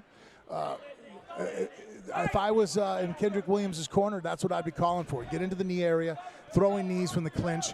If Rome Lindsay, one area he's shown maybe a little bit of a chink in the armor of his technique is that in the knees, we've seen him take a lot to the body, even takes him to the chin. He's just a very resilient, tough guy, but eventually those things break everybody down.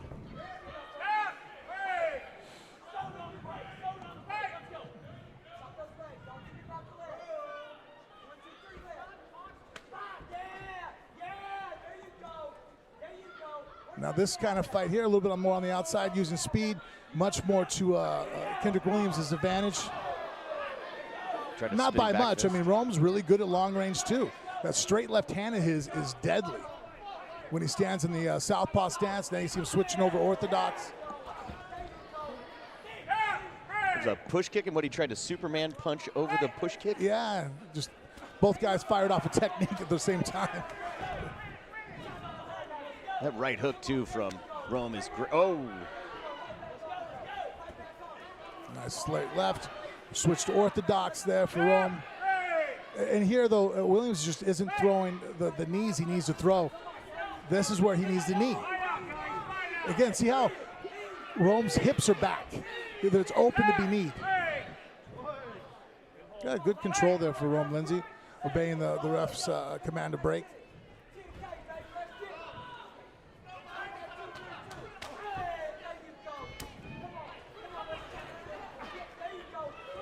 And Rome Lindsay, if he's gone the best side of the judges, or is he's going to be going 6 rounds, making it into the semifinals if he wins this or goes to decision.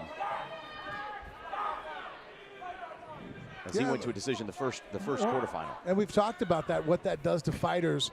The guy that you're fighting might not have put the same amount of rounds in that you have, or the same kind of war. And that's what makes the tournament style add so many variables that just isn't just A fighter versus B fighter.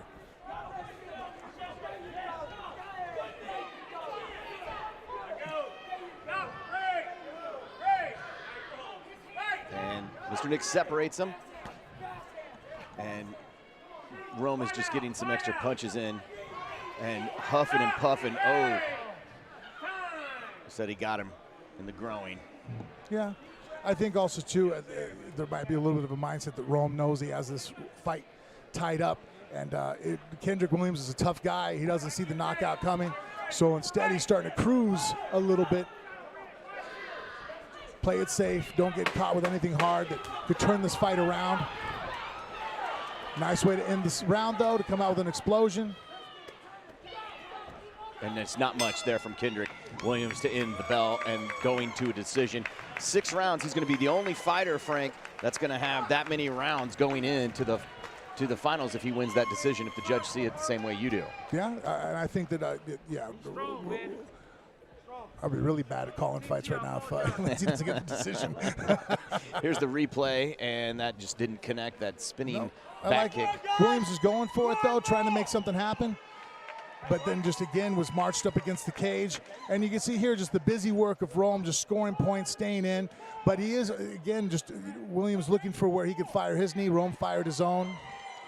And just, good job of using his technique and size to nullify the speed of Kendrick Williams. Yeah, great stuff. Again, as the tournament moves forward, and we're going to get a decision from the judges here as Casey Loop's going to collect the cards and make his way into the cage to make the announcement. We still have another MMA fight that is going to be a fast fight. So that's coming up after our next semifinal kickboxing fight in the tournament. Casey has the official announcement. Ladies and gentlemen, make some noise for these kickboxers. Awesome bout, gentlemen. One of these guys is moving on. It does go to the judges' table because it went the distance. All three judges scored about 30-26 for your winner by unanimous decision. Out of the red corner, Rome Black Hulk Lindsay!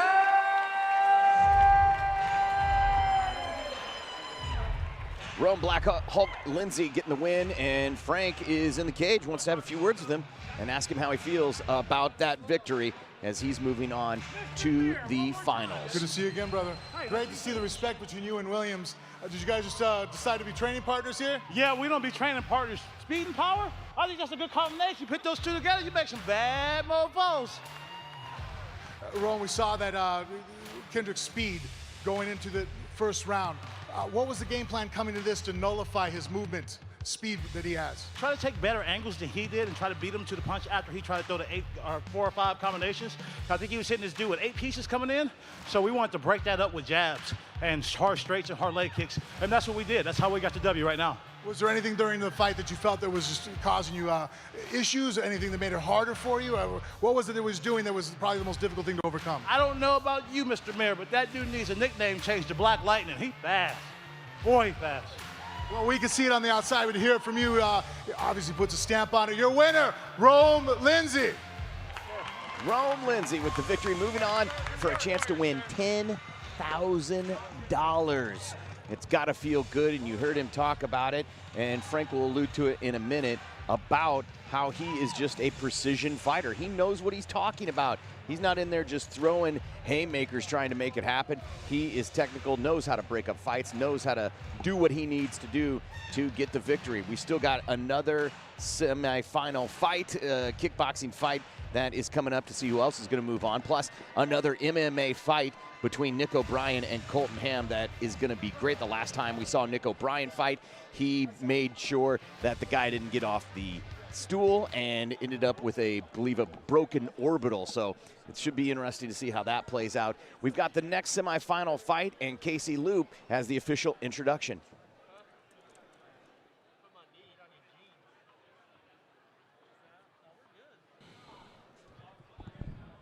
All right, ladies and gentlemen. Woo! He's gone 6 rounds. He's gonna have to fight again. One of these guys tonight is winning $10,000. Let's meet these other 2 fighters as we get into these semifinals. Coming to the blue corner, Alfred Walker.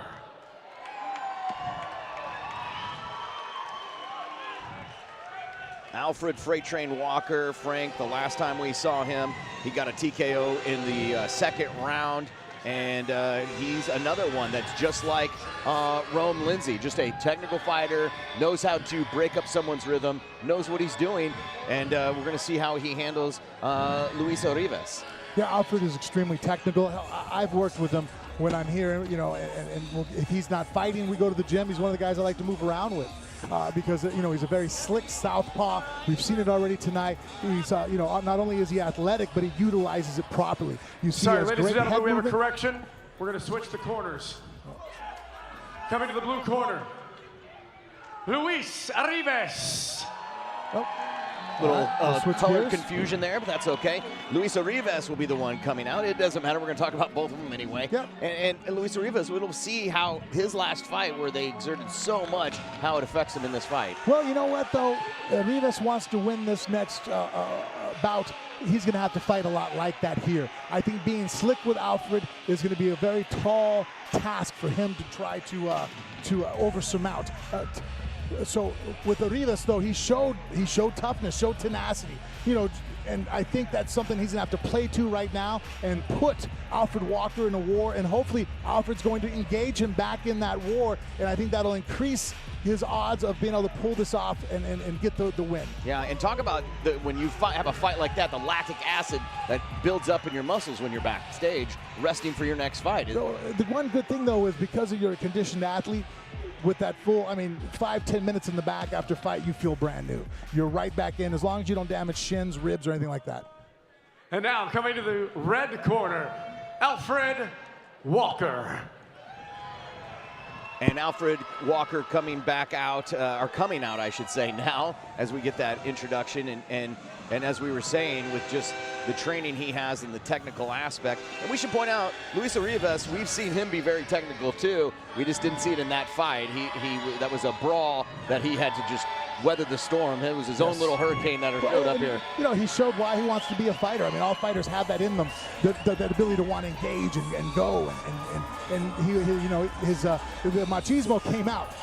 And so that got brought out, and he's going to have to utilize that in this fight, because as you see right now here with Alfred is extremely technical, throws shots from all different angles. He's a veteran kickboxer. He's a former champion. And so look at that there, just the variety of shots. He went up top, down low. He's just picking apart and placing shots and not just going unabandonedly, just brawling. So Alfred is showing great skill here and tenacity, and that's what makes him so dangerous. Yeah, and he was watching him with that opening up his liver, and he knew that shot was going to be there, which is ultimately how he won that fight. All right, the other semifinal kickboxing match, chance for $10,000. Casey's got the official introduction. Here we are in the semifinals. 3 rounds, 3 minutes apiece this time, gentlemen. Who's going to move on for $10,000? Let's meet our fighters one more time. Fighting out of the blue corner, weighing in at 154 pounds. This is Luis El Guapo Rivas. And across the cage, fighting out of the red corner, weighing in at 155. This is Alfred Freight Train Walker. A referee for this bout, Mr. Kevin Super Kicks Nicks. 3 rounds, 3 minutes apiece. Are you ready? Woo! Here we go. All right, final semifinal kickboxing match. Cage doors locked. Alfred Freight Train Walker in the white and gold and camo trunks, and Luis Rivas in the black and purple trunks. Well, now you see the technical side of Luis Rivas right now. You know, good movement in and out. 1-2. Moving off on the outside angle through that low kick.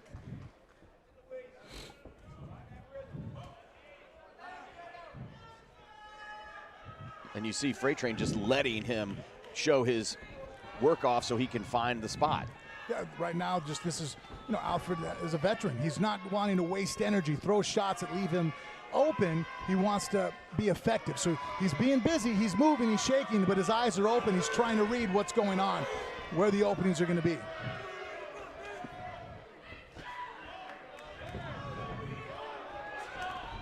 And you know, when I talked to Freight Train, he was like, you know, I got that loss with Brian. I wanted that fight again. I wanted him in this tournament because, you know, that he was proud of his undefeated record, and he was like, I wanted something. I wanted that back. I wanted that loss back. So even though Brian's not in this, he's looking to make a statement too. Absolutely. You know, that was something he was focusing on. Sometimes just fighting for the title, fighting for money is one thing, but when you have a guy that you're putting, this is guy on my list, I want him, it adds just a little bit extra when you're showing up to the gym. You're a little tired. You might want to take a day off, but then you remember, all right, I need to get this guy. I need to be in excellent shape. Yeah, we're seeing Alfred Walker find his rhythm and caught that leg and gave a great body shot. Great combination there landed for Walker. There, another beautiful two-piece. And now you're just seeing the experience. Oh, what a jab. Caught him coming in. Luis Rivas buckled his head up to the, checking out the lights. There. This is where I think Rivas would be having a better opportunity. Come forward and just start throwing. You can see right now, being slick, throwing combinations, moving off angle. Alfred's going to beat him at that. If he can make this more gritty, more of a war. showing that heart and tenacity he had in the last fight, I think increases his chances of winning. It is Two beautiful jabs. Look at that, just speed, just. It is so fun to watch Alfred Walker box. He does such a great job of reading people and the combos he puts together. Yes, again, his boxing is excellent. Right now tonight, I probably dare say he's probably the best boxer in the tournament with his hands. More head movement, and you see his hands are loose, changing angles.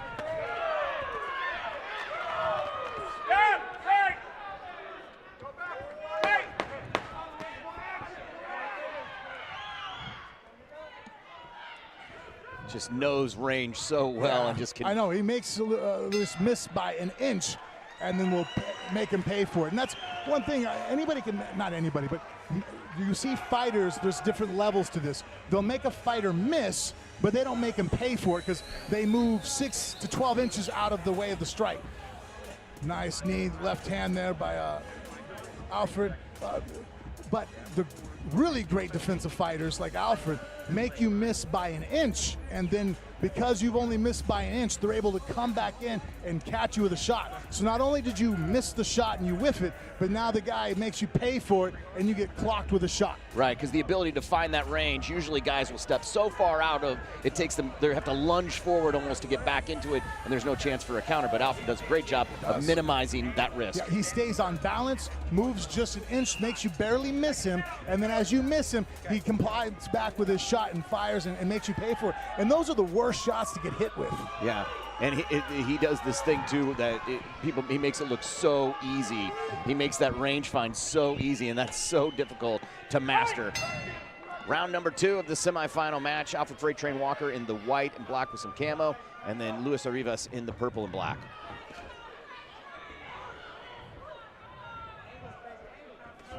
I mean, and Luis is going to have to move forward and to make this a fight. But the problem is, as he moves forward, he's getting caught with good shots that, you know, are popping his head back. Not only is it straight lefts, but I mean, the right jab right there, the lead jab of Alfred, again, boom, it's doing beautiful work. Alfred does a great job of throwing that jab. There you just saw 1-2. Watch Alfred's confidence in his range. He'll look to the side, almost not look at him before he punches. Wow. He's having his way with him. This is just beautiful, guys. This is great high-level striking coming there from Alfred Freight Train Walker. And you know what, though? Luis Arribas is game. He's in here, he's fighting back, and he's coming forward. And that's what it takes to make for a great fight. You can't just have one guy be great. You need the other guy to be able to withstand him and fight back. Just whatever Alfred wants, he's getting. Yeah, but Arribas is still dangerous. You see, he's looking. He's not being discouraged. How many guys you know take shots? Oh, was that a body shot that put him down? Yes, it was. Knee to the midsection. Wow, look at him. He's not even taking the full count. He was willing to start right now. Oh, and Alfred goes right back to work. Yeah, they're about to get stopped. Alfred is door dashing these sandwiches. He's ordering them knuckles straight done. to the face, and that's enough for Mr. Nix. He said he's done. Yeah, great stoppage. He saved Luis from himself. I don't think Luis would have taken a knee. He would have kept fighting back, and then it would have been a much more vicious finish from Alfred. And so, you know, Luis is safe to fight for another day, but a great finish from Alfred Walker. We should point out, second fight from Alfred, second body shot that ended the fight. That's right. That's a dangerous punch, and he uses it now for the second time. Yeah, another shot right there. You see, that was what began the end there. Then he came right back on top of him. Lead hook after the 1-2 combination. Tried to throw the uppercut, barely missed. Nice midsection shot right there that finished him right to the liver on the right side. That shin went right in, and you know what? Nick saw all he needed to see and called the fight. Right.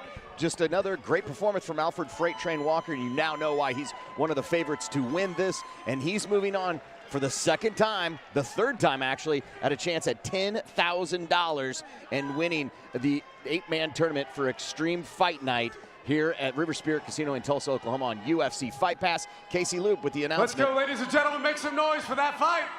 Let's go. Let's go. Moving on. because it ends 1 minute, 42 seconds into the second round. Your winner by TKO out of the red corner, it is Alfred Freight Train Walker.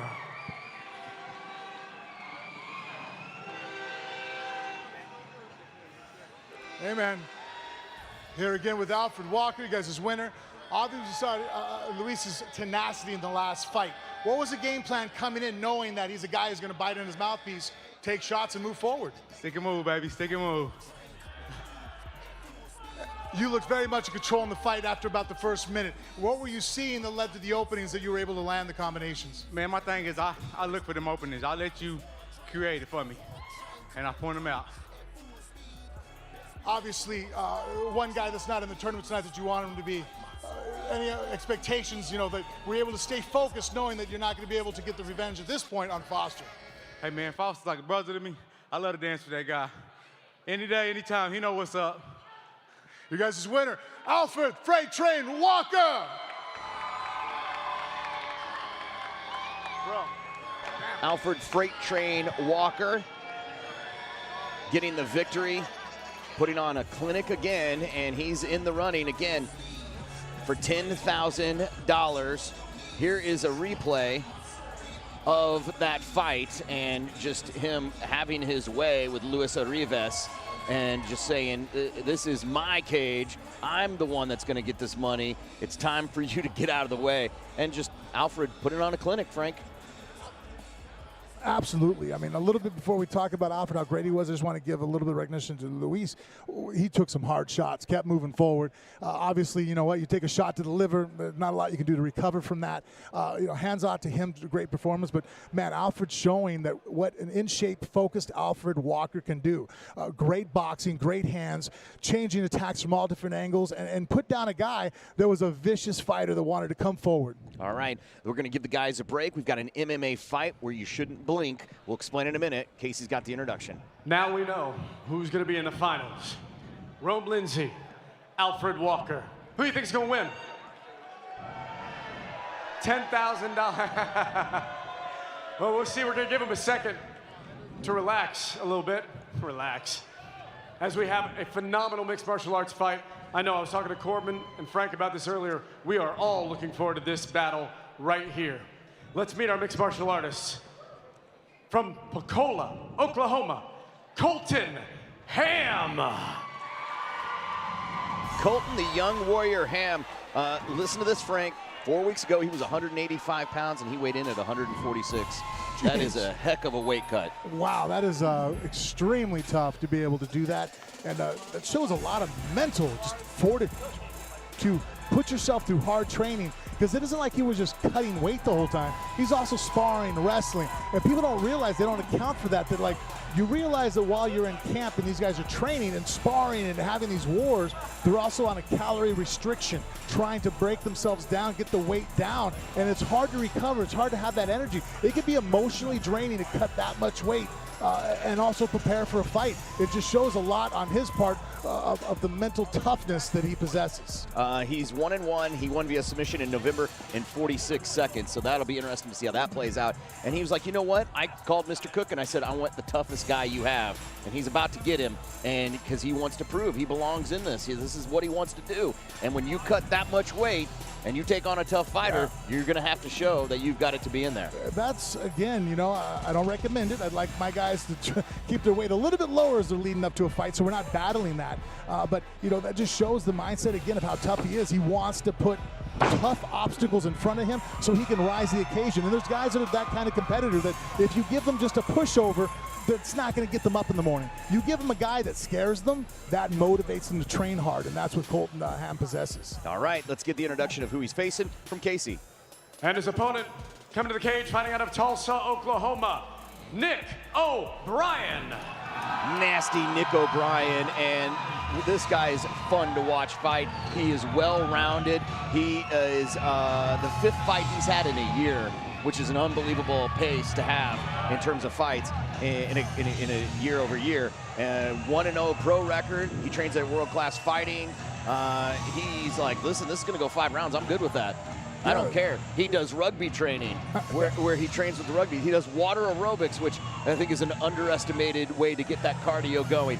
He is a wrestling coach at a local high school. He loves boxing. He loves the science of it. He loves to try and figure it out. And he's a giant threat on the ground and a character to watch in the cage. No, this guy's excellent. His last fight, he very much impressed me. You know, his coach there, Craig Blackthorne, Blaylock. Yeah, thank you. Great coach, great mind, and you can see that he not only. Sometimes coaches will try to, you know, hey, I'm a great coach, and you have 1 or 2 guys that do well. This guy has several tough guys coming out. Matt Dixon from his facility, his gym, you can see there in the corner. Tommy Morrison's son trains there. So that's a testament to the type of ability he has, and that's what, you know, that Nick O'Brien brings. He has great training. He was extremely well-rounded in his last fight. I was so impressed with his grappling ability. Was just really top-notch, and I'm very excited to watch him fight tonight. All right, nasty Nick O'Brien and Colton, the young warrior Ham. Our MMA fight going 5 rounds. KC Loop with the introduction. Yes, here we go. Mixed martial arts, 3 rounds, 5 minutes apiece. Let's meet our fighters one more time. Fighting out of the blue corner, fighting out of Pensacola, Oklahoma. He weighed in last night at 146 pounds. This is Colton Ham!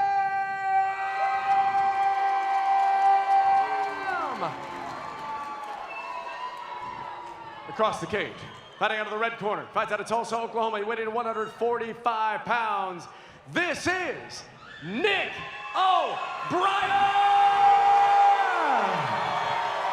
3 rounds, 5 minutes apiece, sir. The fighters are ready. Referee Kevin Superkicks Nix is ready. Are you ready? I said, are you ready? Woo! Here we go. Cage doors locked. Colton Ham is in the black trunks. Here he comes in fast and trying to do a Jorge Masvidal there. And we got Nick O'Brien in the gradient white shorts there. Nick O'Brien's always so calm in there. He just doesn't look amped up at all. No, you know, he's a good competitor. He led in with a lead right hook on this first exchange, came now with a left hook, and that was an overhand right there. Oh, nice calf kick from Ham. It's funny how that's evolved so well over the years of MMA. Is really, that's, you see techniques come and we add to, and everybody starts doing it, and that low kicking below the knee, kicking the outside calf has been a very popular movement lately in MMA. And over time, it can be detrimental. Over time, one shot sometimes can be enough because the fibula, even though it's a non-weight-bearing bone, when it breaks, it completely just locks up your calf. A nice right hand there from Ham. Nice kick. Yeah. Roundhouse right to a little bit higher. That might have been in the chin. Colton told me yesterday, his coaches said, hey, don't sleep on him. He's got power. Yeah, you can tell right now. Look at his base. And Nick said yesterday, too, he's like, listen, I like to watch guys do their moves. I like to learn the science and get ready. I don't want to and get into that zone. I don't want to jump into it and get all crazy right away. Well, he has some excellent takedowns. He just hasn't used them yet, and it might be lulling, Ham into, being comfortable thinking this is just a kickboxing match, and that could be the strategy. Again, he got him with that kick, and he went straight down to a knee. Well, and again, game planning I'm going to have to go with right now. I mean, Blacklock, O'Brien's coach, excellent coach. And we'll see what strategy is coming forward. Maybe right now, because Ham is a little bit of an unknown factor in what he brings to the table, just jumping in there and getting caught with something. They're like, hey, let's feel him out. Let's be safe the first, 2.5 minutes of this fight. And then once we start seeing what the openings are, we'll call them and, or as you see them, come forward. It looks like it might not just be a strategy. Maybe Nick O'Brien is wanting to show. Oh, he caught that kick. Nice head movement. There, now we're seeing shots. Nice low shot right into a triangle, though. Let's see if O'Brien knows how to pull the head down. And he's got arm bar. Is he going to hold on to it? No, his head's kind of at a weird angle right now. He might be able to go ahead and change it. But let's see how hard. Look at him putting his foot on his chin. Oh, he popped his head out.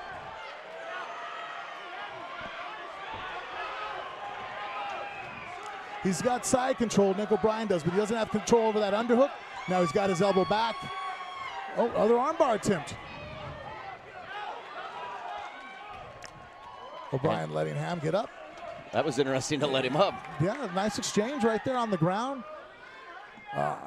Looks like that kick, even though it was blocked, still the energy went through and kind of shook O'Brien for a second. And Ham identified it, was coming in for the kill, trying to finish him. Opened himself up for a nice takedown from O'Brien, and then, but great exchange on the ground, a triangle to an armbar. His own head kick. O'Brien likes jumping in with that lead hook. Now a stiff jab down the middle. And still calm as Nick O'Brien's still calm as can be. Yeah, he's definitely a great poker player. Even if he is fatigued. Oh, he's down. He's sleeping. Down. He's sleeping. That's it. He is out, and he came and offered some more punches because Mr. Nix didn't get in there in time. He got there as fast as he could. Yeah, that was an unbelievable punch, and it just, wow. We said he had power, and he showed it right there. Yeah, he did. You could tell you seen just in his movement the power that he possessed in his punches, and O'Brien jumped in there with a lead shot, which when you jump in with non-linear punches, meaning non-straight punches, you leave yourself open to a straight shot or to a punch, and you got caught with a shot coming in, and that's the worst way to get hit. You coming forward and running into your opponent's punch because you amplify the power. So it's not only his power of throwing the punch, but it's your weight behind it. Yeah, wow, just a great fight. We knew it was going to be a great fight, and it was just fantastic to watch happen, and we saw the power come from him. It was one of those fights that we didn't know where it was going to go. It goes to the ground, and they do some jiu-jitsu, and we see Nick go, hey, I want to get back up.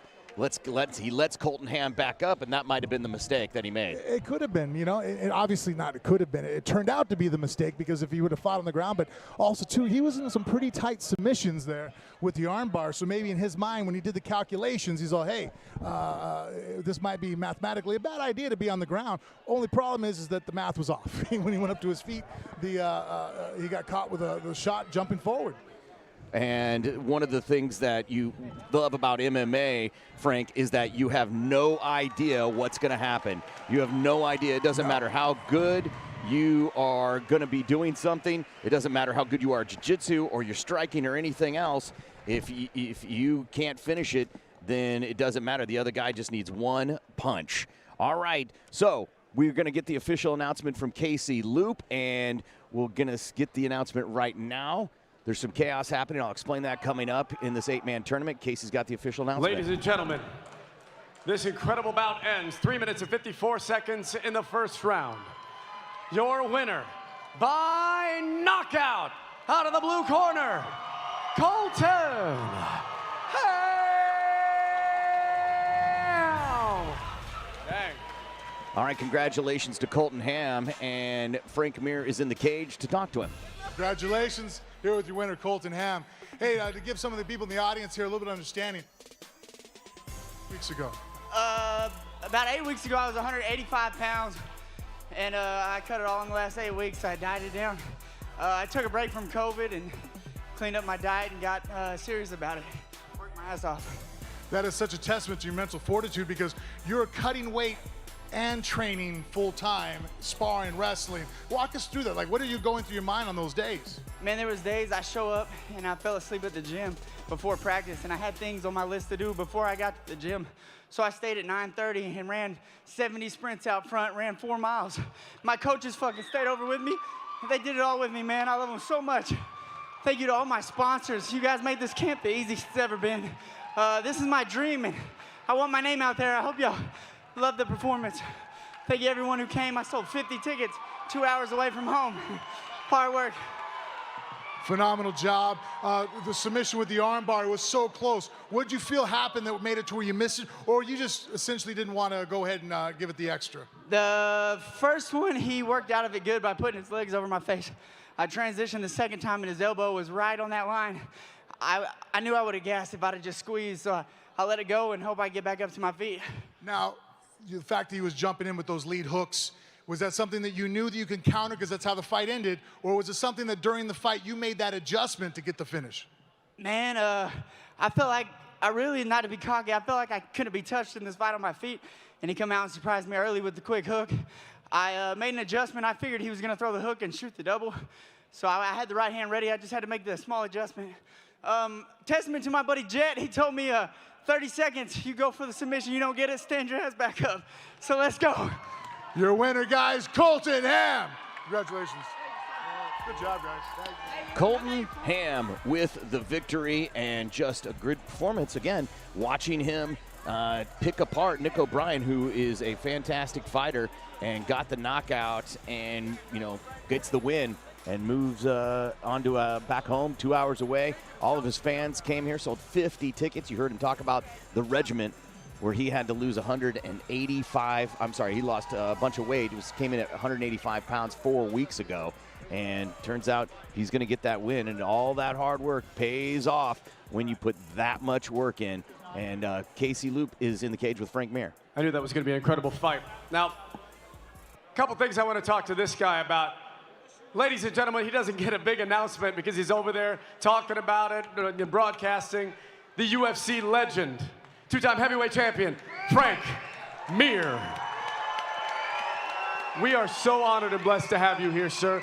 You are one of the best color commentators ever. And honestly, he takes pictures with everybody. He's the nicest guy, except in the cage. I got to ask you a quick question because we've watched you fight for years and years. Now, I see on social media everywhere your daughter, who could be better than you. Tell me a little bit about your daughter. You know, Isabella, my daughter, she's 17, so we can't fight professionally inside the States, so we're going to be fighting on the 22nd of this month in San Carlos, Mexico for Icon. She'll be making her pro debut. Let me ask, because you and I have talked about this about maybe 2 years ago, training her jits, saying how good she is. Tell them what you told me about her hitting the pad when you were boxing. Yeah, we were working on some ground and pound on the, and I held the pad and she hit me with a few shots and I felt the energy go through it. There was a 145-pound girl that was hitting me and I was so blown away. I'm like, wow, you have it. And that's one thing about Isabella, my daughter. Obviously, I'm her father. I'm going to, be her biggest fan. But I'm very pessimistic and very realistic and logical at the same time. I see that she has all the physical attributes, she has all the mental attributes, and she also loves it, wants it. My biggest problem with her is getting her out of the gym, telling her to shut it down. It's a fight, and sometimes we get into, the only times we have disagreements is when I'm like, hey, look, maybe a fourth workout today is not the greatest idea. Can we shut it down? And she's just, I even have to warn coaches when we bring them in to, to help her and work with her, is I tell them like, hey, don't play any mental games with her. As far as if you're the kind of guy you want to tell everybody to stand on your hands against the cage and leave the room and see who has the mental fortitude to stay. My daughter will break her neck before she quits. She'll hurt herself. You can't ask her to do something thinking that she'll pull up short. If you ask her to jump out of a 2-story window during training, she'll jump out the 2-story window. Reminds me of somebody else. That's exactly you, sir. Is it cool passing the torch right now? I mean, she grew up around this. She grew up with the lights of the UFC. Is that a lot easier for her in this situation? No, actually, I think it's harder for her. I mean, obviously, there's advantages to being my daughter. We train there, with Robert Drysdale at Zenith. We train there with John Wood at Syndicate. When we're overseas, we're training with Carl Prince, when we can bring him down. So she trains with world-class trainers, training partners. Some of the girls, JoJo and Roxy Matafani, like you see some phenomenal, she has access to things that other people don't have access. So yes, she has an advantage. But at the same time, look at the type of attention and pressure already on her.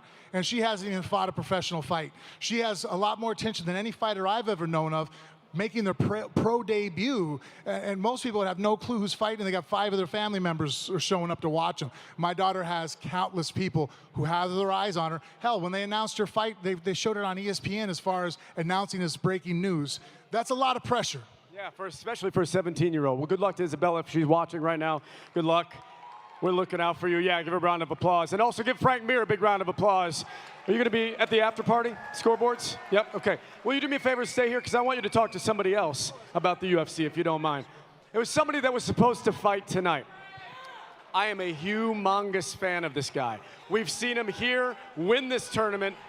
3 knockouts, 3 different ways. He won 10 grand. He couldn't fight tonight because he's being called up to the UFC. Ladies and gentlemen, Brian Foster! Let's go! Yeah, switch hats here. Hey, man, congratulations on now back inside for your next run at the UFC. What does that mean for you and for other promotions out there to be able to go that, hey, I went to Mr. Cook, told him, hey, I know we have a contract, I know I have an obligation to defend my title here in the tournament, but to be instantly know that you're like, no, hey, if this is what's best for you, I'm worried about, you know, I'm concerned for you and what's your benefit? Well, when I first got the news, man, it was super heartbreaking, man. I love fighting in front of Tulsa fans, Oklahoma fans, all over. Man, it's amazing, you know what I mean? But Dell's super understanding. He knows what it means to put in the work and have a dream like I have. The UFC's always been my dream, and I've been away from it for a long time. I've been fighting my butt off to get back, and Dell gave me the opportunity last year to jump in here with these guys and mix it up, and you know, gave me the opportunity to be a champion again, and the UFC realized what I have. You know, we got some talented people here in Oklahoma, man, and I think that Dell's shining some really good light on it, man. Give it up for that guy, you know what I'm saying? But to be back at the UFC, it's a dream come true, and I just hope I can represent Oklahoma the best way I can, man. We've seen what you did in the last tournament, and obviously disappointing for us not to be able to see you fighting here tonight. What does it feel, though, even though you've got the accomplishment of fighting back in the UFC, is there a little bit of pain sitting here watching, oh, man, I wish I would have had that last go?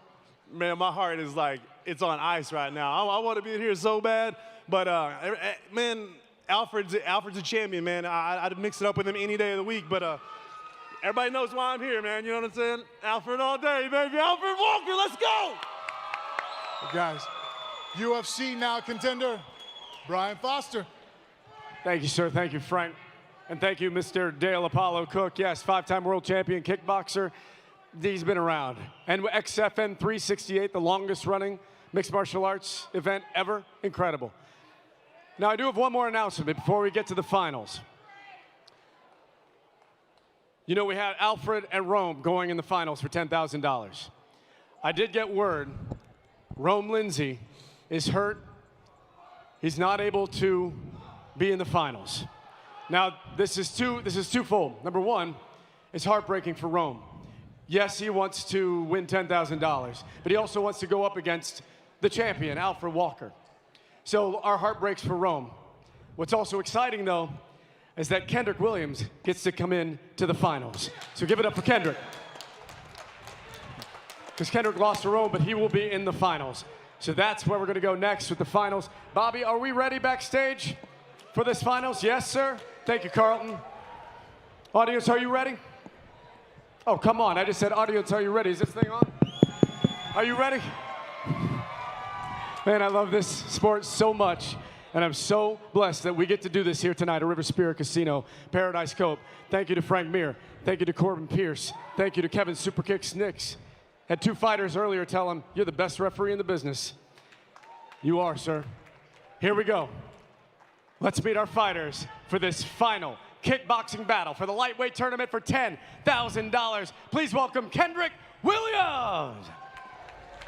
Kendrick Williams just won the $10,000 lottery, at least.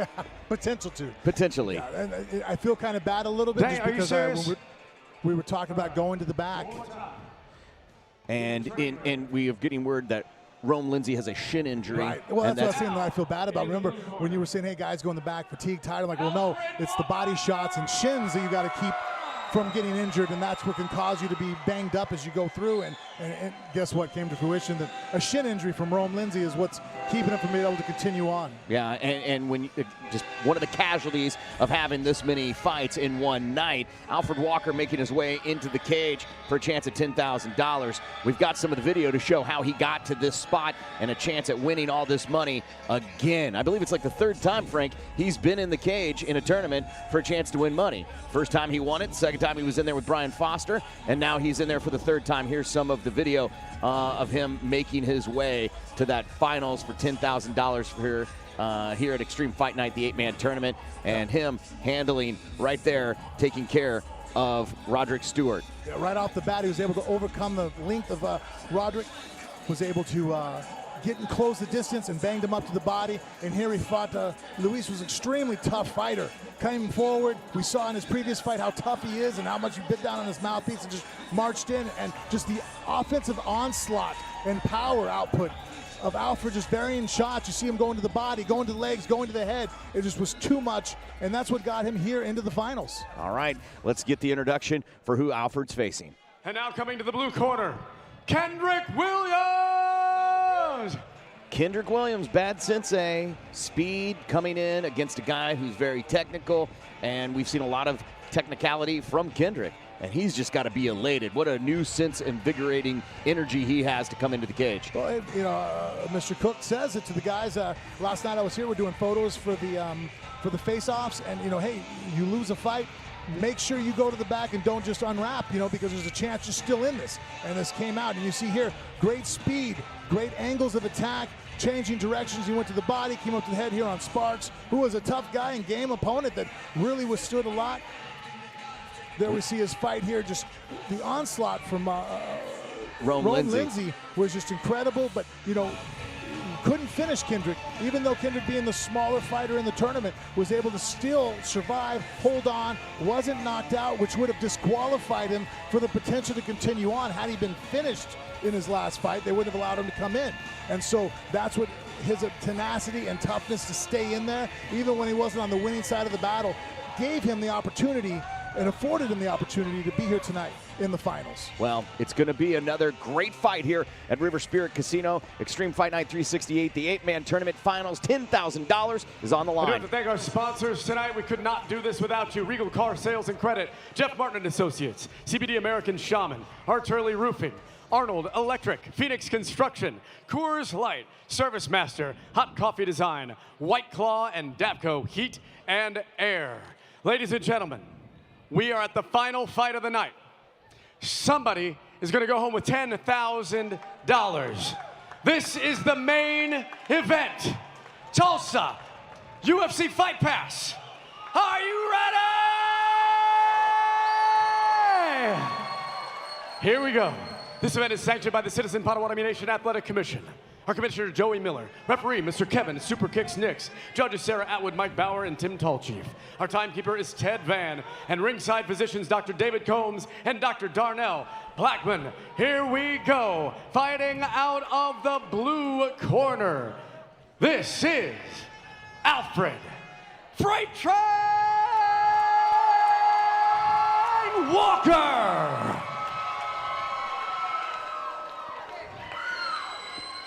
And out of the red corner, this is Kendrick Williams.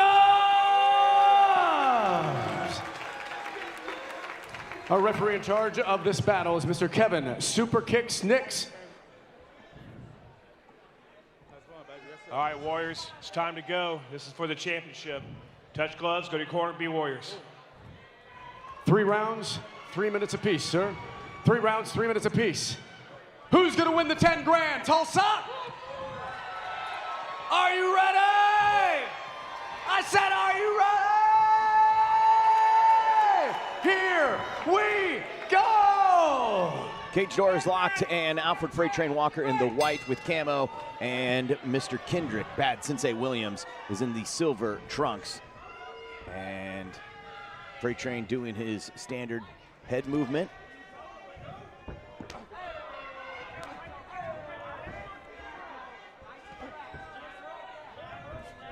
And Freight Train doing those jabs.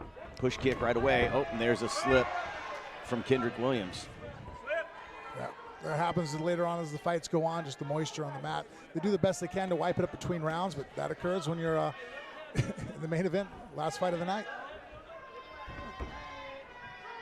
Nice little cat and mouse game here of speed and going back and forth.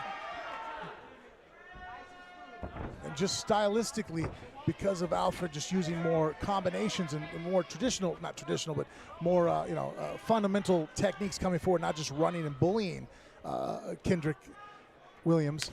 It's allowing Williams actually to display more of his kickboxing ability and more of his speed. Oh, beautiful 1-2. If you're a fan of great technique and striking here, this is a great finals fight to watch. Both these guys are high level and very pretty to watch. Ooh, great kick there, front kick from Kendrick. Talking to each other as they get locked up. And you can see again that how Alfred's jab, much more like a boxer than your traditional kickboxing type of jab, which most kickboxers bring their jab from their cheekbone straight in. Alfred bringing his jab much more from the ribs, more of an up jab. You see that much more common in boxing, but because of Alfred's head movement and his footwork, he's able to protect that part of his head. You see right there that Kendrick was trying to take advantage of the fact that that arm is low, throwing a high kick with his left side. And traditionally, that's what you would do to a guy who keeps his hand down. Okay, well, I'm going to fire a shot over the top. And the speed of Alfred's mind, his eyes to identify it and use his feet to move out of the way makes up for the fact that he keeps that lead arm down. And it fools guys to thinking they have a chance. It does, and he likes to draw them in. He keeps it down. Guys throw a shot, and he pulls on you, meaning that he brings his head back only an inch or two, and then you miss, and he fires off. He has a phenomenal straight left, right hook combination to a low kick that he uses a lot. And sometimes you'll fire the jab back off of it.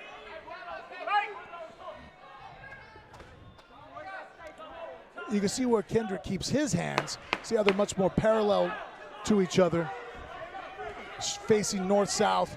That's much more of a traditional kickboxer. And here himself, he's putting his hand down kind of.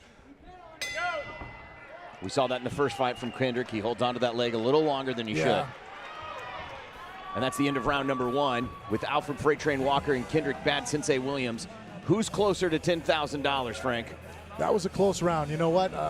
It looked like Freight Train was a little bit more in charge, a little bit more control as far as what punches he threw. Landed some great shots. There were just, nothing that, rocked the house, but he had a few real authoritative shots that rocked Kendrick's head back.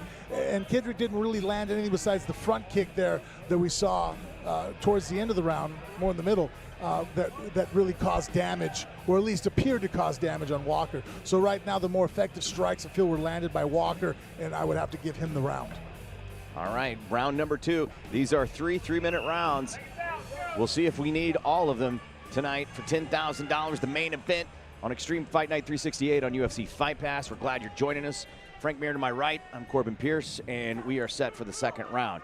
And the cage door is locked. He had to put his phone down, and here we go.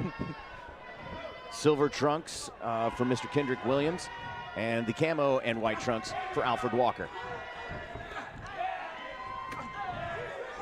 A little more fury there from Kendrick. Well, you got to throw shots to land shots, and sometimes hesitating too much to look for the perfect shot, and you find out the round's over with. You didn't throw anything.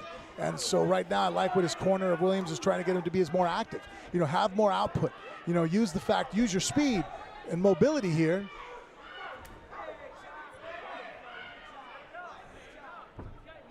And right now, it's paying off better than he did the first round. Alfred Walker's ability to just know distance and have confidence in that is just awesome to watch. It is. Great head movement, great. There again, you see how he pulls, he slips, he moves out of the way, which is good because he doesn't take a lot of damage. Some guys will block the head kick with their forearms. Traditionally what they'll call like a pole block. But you're still absorbing that energy, still taking someone's shin on the forearms. You see, that's the way actually Kendrick blocked it right now. Blocked it with his arm, obviously way preferable than taking it on the chin or in the gut, but at the same time, you're absorbing that energy in your arm, whereas making a guy miss, as Walker does, is obviously ideal. The amount of tools that Alfred Walker has, too, is just when you think he's exhausted something, he goes to something else, and then he goes back. It's just the number of tools in his shed is cool. It is. But I like how competitive that Kendrick is keeping this.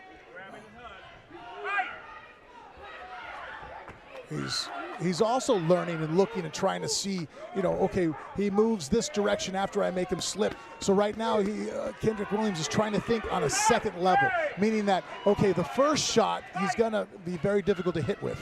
But where is he going to move? Where is he moving most? There, see, great combination. He was able to run him down with 3 punches. And that always seems to be the best strategy when we've seen someone fight Alfred Walker, is to surprise him with something you have not done before when he comes, when he slips a punch. Well, and trying to throw punches in bunches so that when he slips and pulls back, hopefully you can catch him to where he's not, maybe he's off a little bit and throws off his balance. It's hard to pull on multiple strikes. You can make a guy, if he's throwing one at a time, you're going to fall right into a nice sweep. Let's explain that to everybody. Yeah, that was a sweep. takedown. If this was Sanshu, he would have got rewarded for it. Oh. They touch gloves and immediately Alfred gives him a kick. I'm sorry, a punch. And connects. There's a flying knee that Alfred gives him. Yeah, actually, Alfred might be a little upset. Yeah. You can't engage in a sweep like that. He stepped behind the leg and threw it over. If this was MMA or, there's different rules of kickboxing. Some will promote that, but in here tonight, that's not the case.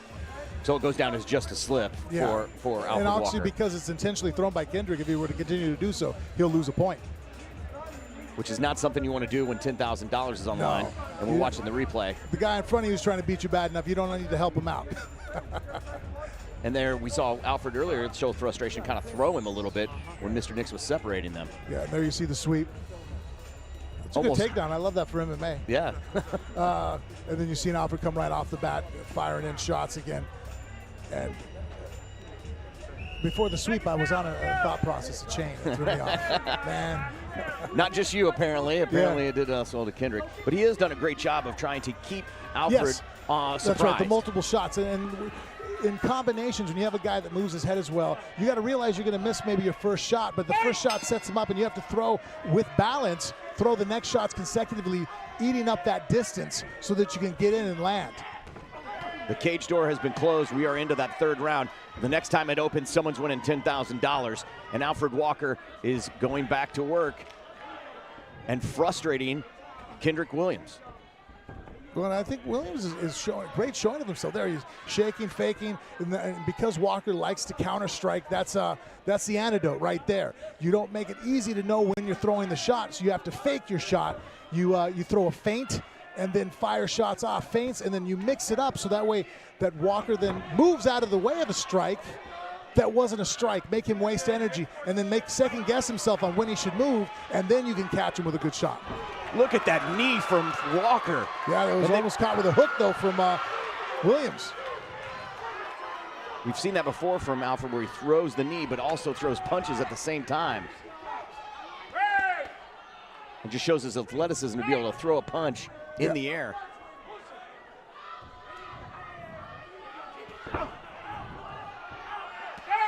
That jab and slip works for him so many times. Yeah, excellent jab.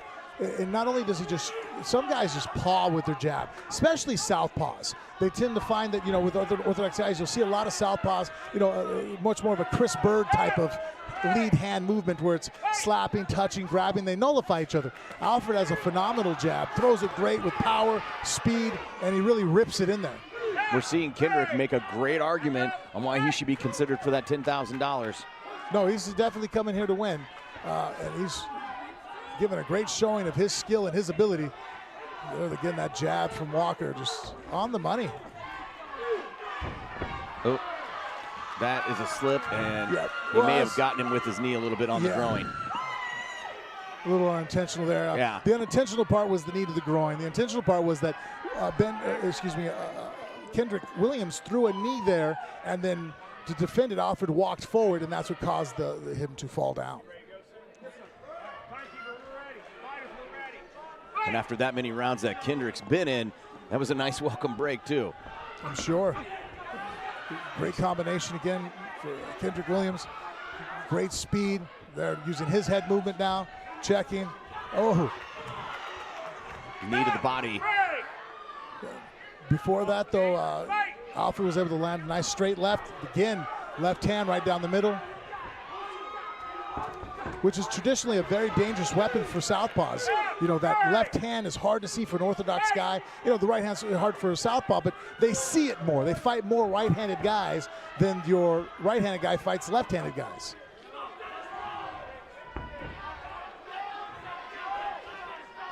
Ben Williams is doing a good showing of himself, especially for a guy who's fought as many hard rounds as he's had. Last 10 seconds, $10,000 is on the line. Mr. Nix separates them. He's holding on, but Mr. Nix separates them. And here they go. Got to go after something. There it is. That's the end. $10,000. One of those two gentlemen is going to get the money after a long night of work put in. And you've got to give it to Kendrick Williams. He showed up at the last second, ready to make something happen. Very competitive, especially for a guy to walk to the back, had lost the semifinal match. You know, the emotional drain from that, to sit there and go, okay, no, shift gears. You have an opportunity to come back here and fight for the win. Yeah. And there's that jumpy knee with punches followed up. The great effort from Alfred. Nice pull, right hand, left hand there for Kendrick Williams. And, you know, I thought Williams made a great showing of himself. It wasn't walked over at all by Alfred. And Alfred, you know, was able to, you know, come forward, throw great combinations. But because of the skill level and stylistically the type of fight that Williams brought, it was a much closer fight than probably he was looking to have. Yeah, $10,000. Those two are shaking hands already in the middle of the cage, and we're just waiting for the announcement from Casey Loop, who's making his way in right now, and we're going to find out $10,000. River Spirit Casino Extreme Fight Night, 8-man tournament on UFC Fight Pass. Here's the announcement from Casey. Ladies and gentlemen, make some noise for these kickboxers right there. Great fight, gentlemen. Kendrick, congratulations on being in the final. It does go the distance, and that means it goes to the judges' table. Judges scored about 30-27, 29-28, 30-27.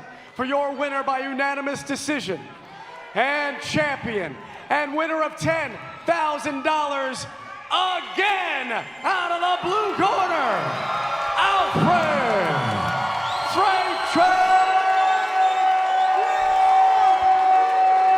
Walker. Alfred Freight Train Walker, and the guy who beat him last time puts the belt on him to get it this time. $10,000 has got to feel good. All that hard work paying off. Kendrick Williams being a fantastic sport and raising his hand. Frank Mir's there to talk with the champ. Guys, here with your winner, Alfred Walker. Stylistically, that might have been a harder fight for you in that last showing with Kendrick than it would have been with Rome, just because of what they individually bring. The speed of Williams, though, you were able to nullify it, but it definitely looked like you weren't able to have your will with him as much as you had in your two previous fights. Yeah, he, man, let me tell you, me and Kendrick been trying to fight for like the last 6-7 months. First he got sick, then the corona hit, then the corona hit, then the corona hit, and bam, we meet up in the tournament.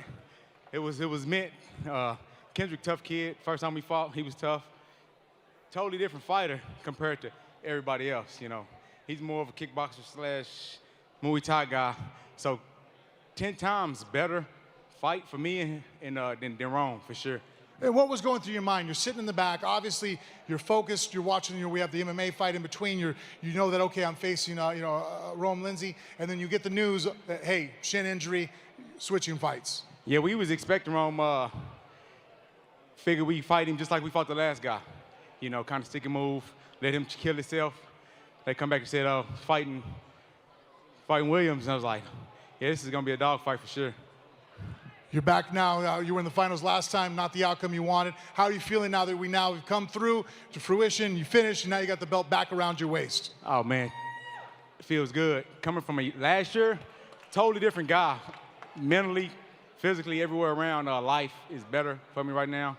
So I'm enjoying it right now. Hey, you guys, the champion. Oh, hold on. Last word? I want to give a shout out to my sponsors. Turn around, Coach. Damn. Charlie's Chicken, Charlie from Boomerang, Travis, Three Rivers, Stephanie at Morgan Towing, Einer and Erica at Crowd Auto Glass, Caesar, Soaring Eagle. We might be better here. Everybody just turn around. We'll look at it for a second. We'll look at the shirt. Hey, I want to thank everybody that believed in me, that supports me. Man, I got a big following out here. I appreciate every one of y'all. Dale for putting me on his card. Jamie for setting me up. Man, Top Pilgrim, Mo Brown, Cameron, my training partner, TJ over in TJ Britton in Joplin, Missouri, Brian Curl in Kansas City for letting me get that work. Anybody that helped me get ready for this tournament. Man, I appreciate every single one of our UFC Fight Pass for putting on TV for everybody out there can watch us. The list goes on, man. All right, guys. Hey, congratulations. It's good to see the belt on you again. Your winner, Alfred Freight Train Walker. There he is, $10,000. Alfred Freight Train Walker getting that money, and that's got to feel good, especially after last time when he went to the finals and didn't get the win, and then ends up having the previous year's winner put the belt on him. And just congratulations to him, and just an all-around great performance and another great tournament, Frank, that goes in. Before we go from the highlights that we saw from Alfred Freight Train Walker for his victory, we want to show a highlight from the prelim. This is out of the norm, but this is a knockout like we've never seen before that happened in a prelim fight that happened, and here it is. This has happened earlier. This is Michael Simp and Tater McSpadden, and you see Tater McSpadden with the knockout, and it was an unbelievable, here's a different angle from it, just connected. Frank, go ahead. Yeah, the shin right to the side of the neck there. Problem with that is, and what's causing not only the knockout, is you're getting a disruption to the carotid artery. And it messes up the output, the cardiac output of your heart is not able to produce the blood pressure in the same way. So it's like an instant drop in blood pressure to the brain, and it takes a little while to make sure we have good doctors there, physicians that are... Right, just a good output from him, and that got the highlight for that. Just an unbelievable prelim highlight we just don't normally see. All right, let's see some of the highlights that got us going tonight for Extreme Fight Night's 8-man tournament. Alfred Freight Train Walker, here is that first fight with him against Roderick Stewart, and this was a second-round finish he got in this quarterfinal fight.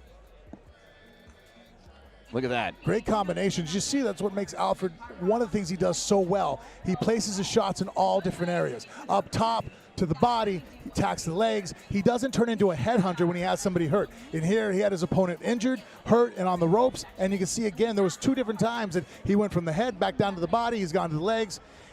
There you see the great boxing that Alfred possesses. That was a great 1-2, jab cross, followed by a hook.